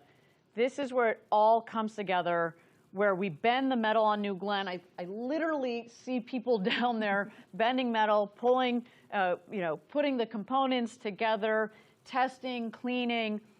But also, not only do we talk about, just all the intricate pieces and parts here, but to build a rocket like this, the sheer scale of the facility here, this factory, but also the other buildings around here are just mind-blowing. It really is quite impressive. So Rocket Park is essentially where we bring our rocket dreams to life. We're talking about state-of-the-art manufacturing and assembly areas designed to produce rockets efficiently and, of course, sustainably. This is where the stages of New Glenn come together. Yeah, exactly. And the folks here at Rocket Park are not just building rockets, they're really shaping the future of space travel. I should say, I've had the good fortune of being here for 10 years now, and I have seen this facility, the whole park, in addition to Launch Complex 36, come together, and it is just amazing. Like, really from the bottom up, and the ability to build the next generation rocket in the next generation rocket factory. Like, our team is given what they need to make just an incredible vehicle. Why don't we take a deeper look at the home of New Glenn, Rocket Park. Welcome to Blue Origin's Rocket Park in Florida, the home of New Glenn. This is where our orbital rocket is designed, built, integrated, launched, refurbished, and reflown, all within a 9-mile radius along Florida's Space Coast. Rocket Park is an active operations site for many Blue Origin activities, including manufacturing, integration and testing for New Glenn, and production of our Blue Moon lunar landers and future programs. Florida's Space Coast is 72 miles long and steeped in more than 6 decades of human spaceflight history. We stand on the shoulders of giants. New Glenn will help us build a road to space for the benefit of Earth. It's the foundation of everything we will accomplish. It will deliver cargo and crew to anywhere, including the moon, and help us establish a permanent lunar presence.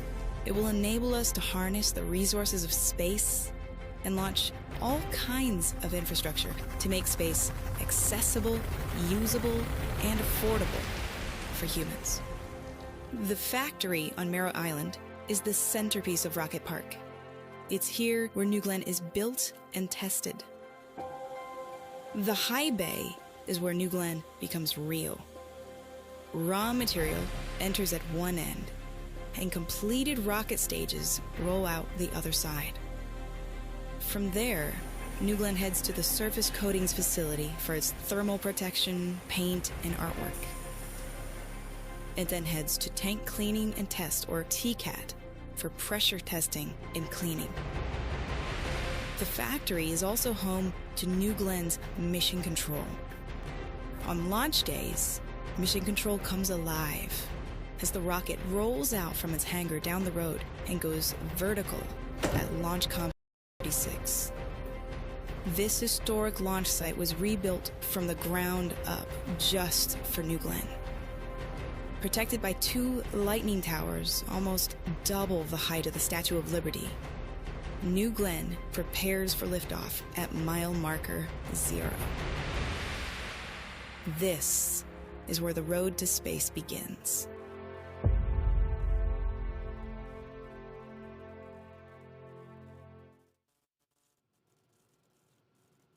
What a beautiful area Rocket Park is in. There's just so much history here on the Space Coast, and we are eager to write our own chapter with New Glenn.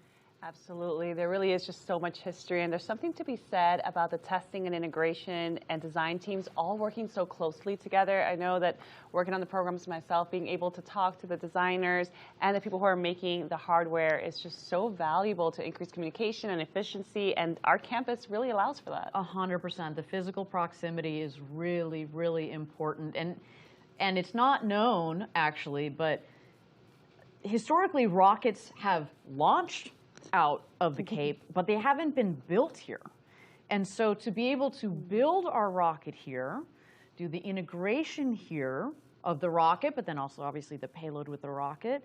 And then when we get GS1, we get the booster back, we'll be doing all of the refurbishment here.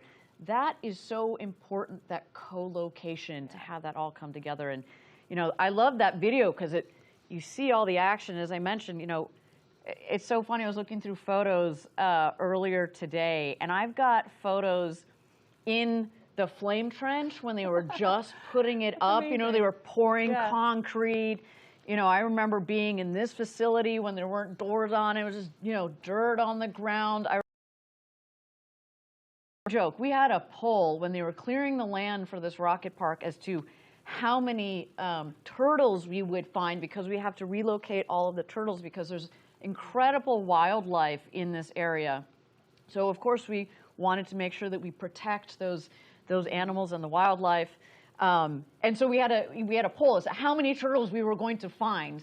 God, I wish I could remember. I was going to say, do you remember? I know. I didn't win it, clearly. But you know, there's just so much work that went into building this facility from the ground up. And to be here today is just, it feels surreal in many ways. And you know, that I was just talking a little bit about the factory itself, but the launch complex, you know, LC-36, as you touched on earlier this evening, has been around for a long time, has been where many historic rockets and missions have launched from, and we basically stripped it down to the ground and rebuilt it for this world-class rocket for decades to come. You know, we invested in this facility knowing that we're going to be here a while. With that said, we also here at Blue Origin like to pay homage to the giants of who have the shoulders upon which we stand, right? Like the vehicle, of course, is named New Glenn. But also what's really cool is, and you can't quite see it here in the dark, but we kept what's called the blockhouse. So a lot of the previous, during a lot of the previous launches, there would actually be a crew in the blockhouse, which is not very far from that launch pad when they launched a rocket. This thing is like a concrete fort, basically. It's not very big, and it's got, on the inside, it's got these massive, heavy doors that close to protect the teams. To be very clear, we're not using that blockhouse tonight. We don't use it in our operations, but it is something that we have kept on site because of the history that is in that facility. I hope that one day I'll be able to go back in there. I did get a chance to peek my head in a couple of years ago. It feels almost like, what's the right way of putting it? It feels like a step into the past. Yeah. You know, the old computers and like, you know, the ashtrays. They're literally cigarettes that are still there from back in the day. We don't allow that in our launch control rooms. But again, clearly a throwback to the past. But just this facility, it feels really good to be here. It feels like we're set up for success as much as possible, which is really, really great. Okay, we are at T-minus now 36 minutes and 40 seconds to go until launch. Again, our team has added more time to the clock. They are working through their checklist. There's clearly some things that they want to spend a little bit more time on, and that is okay. I will reiterate, we have spent years designing this rocket. We have spent months and months designing this mission, building this particular vehicle as well. The design and test that's gone into the engines that are powering this rocket. If we need a couple more minutes, especially on this first launch, that is okay with us. You know, we want to give our team the right time and the space that they need to, you know, to work on whatever they got going on up there. I also want to, you know, keep in mind, my understanding is that the weather continues to stay inbounds here at the Cape, as well as out at sea. But for the moment, we have decided to put more time on the clock, which means that we still have a chance, still have the opportunity to launch this evening. I should say... I was waiting for it, I Ariane. know, it's pretty apropos because this vehicle says... So you're telling me there's a chance? That is the name of this booster. So yes, everything is, it's like it was meant to be for this vehicle. It really okay, is. With that, we are T-minus 35 minutes to go until launch. Let's continue to check out New Glenn on the pad as it continues to prepare for its launch to space this evening.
Welcome back, everybody. We're at T-minus 31 minutes and 30 seconds to go until launch. As you may have noted, we continued to add time back to the clock. That, of course, is to make sure that our teams are aligned. I do understand that we're working an issue. That is okay. That means, you know, if we're adding time to the clock, it means that the team thinks that there might be a possibility that we can sort it out so we can get to a launch this evening. So we're going to give them the time that they need. Beautiful launch of beautiful view of the vehicle on the pad there. From the outside, she sure looks ready to go, but of course, there's so much that goes into a complex vehicle like this. But since we do have some time, why don't we take a closer look at our vision and mission at Blue Origin? You know, as we've said time and time again, we're building a road to space for the benefit of Earth. This vision isn't only about exploring space, it's about making life better here on Earth. Let's check it out a bit more about our vision. New Shepard is just the beginning. The first step. From the very start, it's only been about one thing: Earth. Earth, our Blue Origin. We've sent robotic probes all over the solar system, and it's full of wonders: gas giants, rocky moons. Earth is the best planet. It is not close. Despite the variety, despite the wonder in the solar system, there's no place like home. Earth is our home, and there is no other place like it. All life on Earth are uniquely matched to this planet. There's nothing like it anywhere else in the solar system. Not even close, no way. We have no choice but to preserve Earth. Preserve this planet, this one. we get to focus on the future, and the future is nothing without Earth. For almost all of human history, Earth has seemed big. It seemed big, but we now know it's small, it's finite. And we know that the rate that we're using Earth's resources is not sustainable. Earth has things that we need to work on in the here and now. But there are also long-term problems. We can't wait to work on the long-term problems. We have to work on both. One fundamental long-term problem. We will run out of energy on Earth. It's just arithmetic. It's going to happen.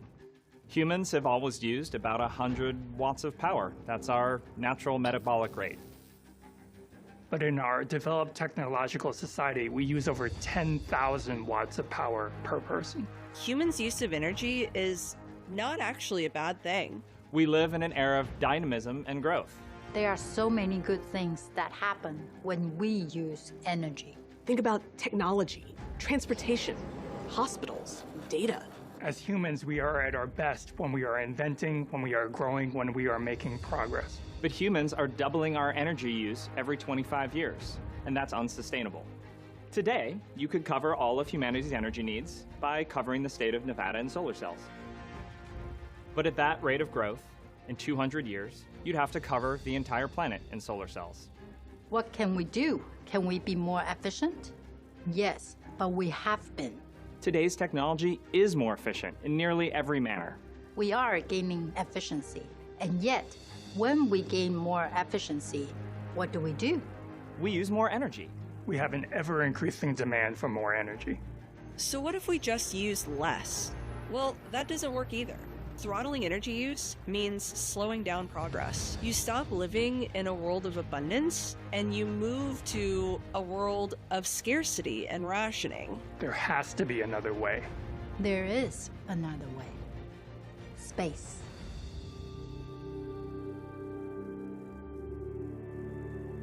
Space is full of abundant resources and energy. Space is vast and practically limitless.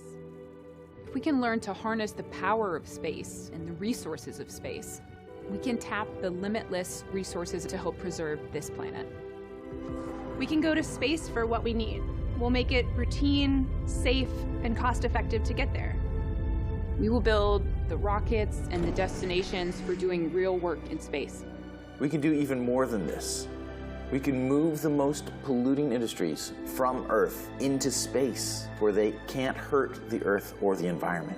We can return Earth to a beautiful natural state. It will be like a garden, like a national park. A place for education, for creativity, and for recreation. A place for enjoyment and for nature to thrive. In space, we can expand humanity. We don't want to leave Earth behind, but preserve it and expand humanity into space. We can have 1 trillion humans in the solar system, which means we'd have 1,000 Mozarts and 1,000 Einsteins. This would be an incredible civilization. Humanity will grow and progress and use energy for good. Humanity can expand into the solar system by building destinations close to Earth, close to our home planet. New places, places we haven't even dreamed of yet. Places that feel like home. Places where great work can be done using the resources of space. An expanse that is meant for everyone, all kinds of people.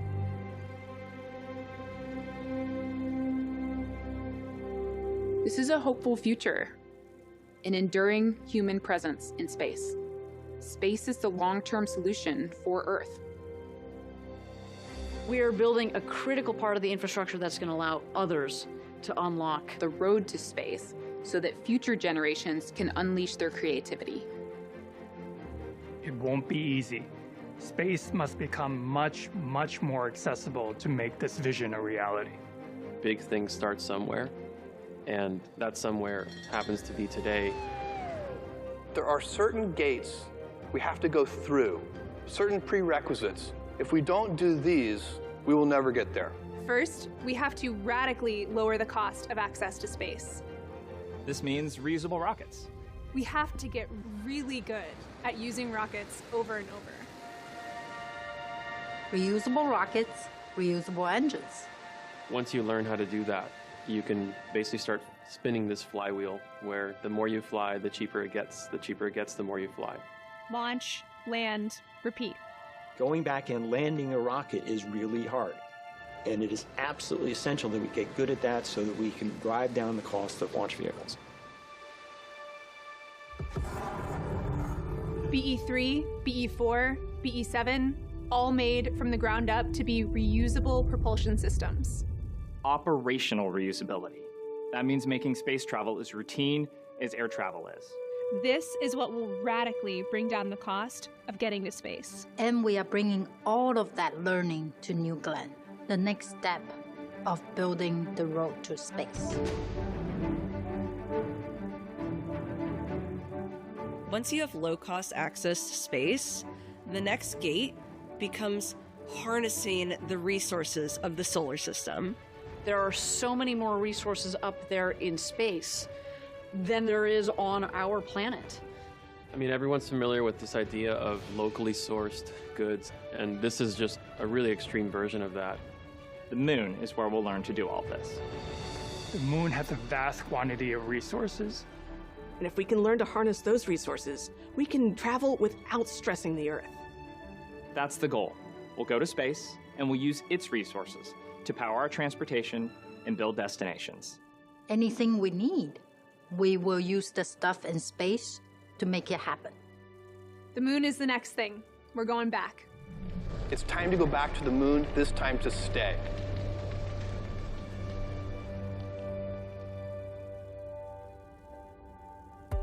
Make no mistake about this.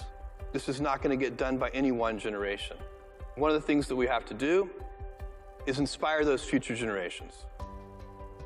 This vision of millions of people living and working in space for the benefit of Earth is a very, very long-term vision.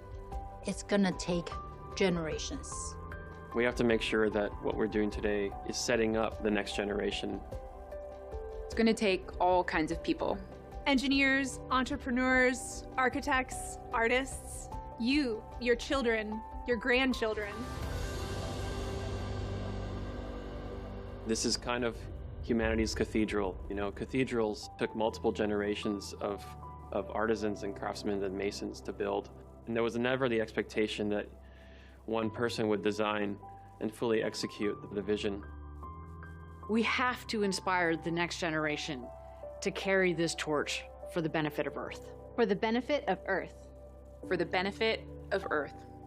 We are Blue Origin. And we will do all of this. We'll do all of this. For the benefit of Earth.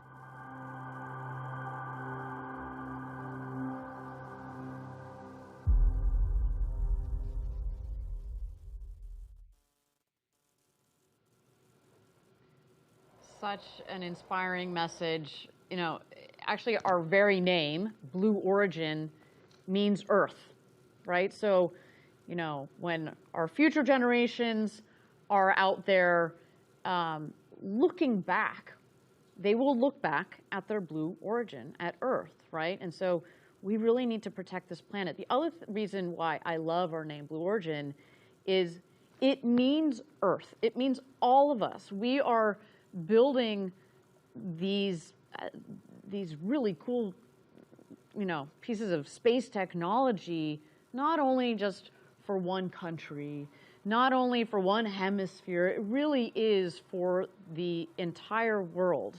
And that's why, you know, I love that that our company has this bigger, broader vision.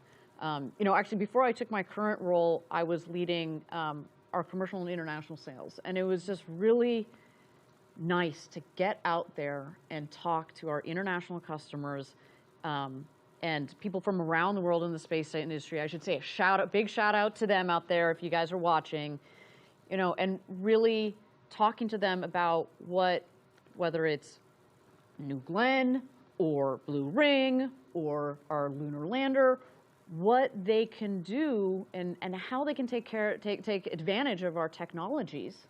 I just love that we think broadly like that, and it's one of the many things that's kept me here at Blue. But I also want to talk, you know, obviously a main theme of that video there is this idea that as part of the long-term vision, we really need to protect this planet and the role of space technologies. What we're doing at Blue and what other organizations are doing around the world is so important because it is going to help protect Earth, right? And that's also why we start with reusable rockets and reusable rocket engines and the way that we're designing them to run on propellants that are less harmful to the Earth, like liquid oxygen, liquid hydrogen, and LNG. We were just talking about that earlier. It's just so important. It gives me such a sense of pride because it really is about the everyday work that we do now and how that would impact future generations. So all of this is going to create a longer term impact on Earth that's truly going to benefit humans for future generations. By focusing on the sustainability of our designs, we're really ensuring that our advancements in space technology do not come at the expense of our home planet Earth. Yeah, you know, a couple of minutes ago, we threw it back to our co-host Eddie out there at Cars Park, and again, talking about the multiple generations, how cool is it that he was there with the father-son pair that both work at Blue, plus the son's daughter that's there, and she's just going wild over space, and she can't wait to see, you know, this rocket launch.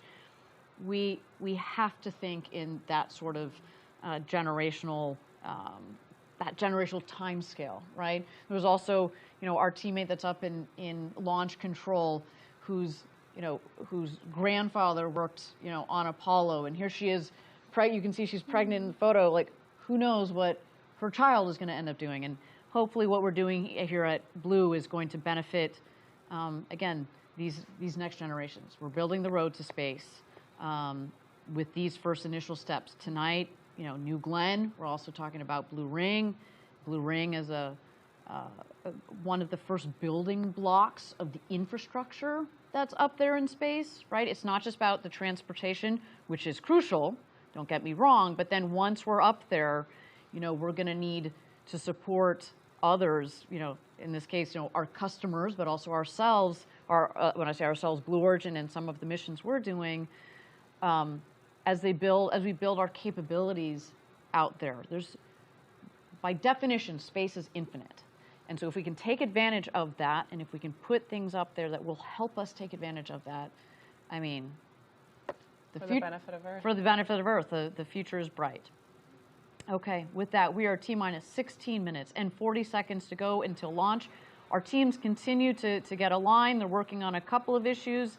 This is our first launch. They need that extra time. We're going to give it to them because otherwise speaking, this team is ready to rock and roll, and that rocket there looks chilled in and ready to go to space. So with that, let's continue to check out New Glenn on the pad, ready for NG-1.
Okay, we've just been getting an update from Mission Control. We are standing down today's launch attempt to troubleshoot a vehicle subsystem issue that will take us beyond our launch window.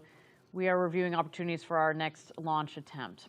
So we've scrubbed today's NG-1 mission to give the team more time to work that issue, and we're reviewing what other things that we might need to get done in that period. When we know when the next opportunity is, of course, we will let everybody know. Now, to give the viewers a sense of what happens next, the launch team is now working to detank and safe the vehicle. From there, we're going to assess, as mentioned, what other things we might want to get done in our downtime, and that is what's going to guide when the next launch opportunity will be. Follow us on social media. That's the way to stay up to date on announcements for that next launch attempt. We do want to thank you for joining us. We can't wait to get right back here for our next launch attempt. Stay tuned. Gradatum for Rossiter.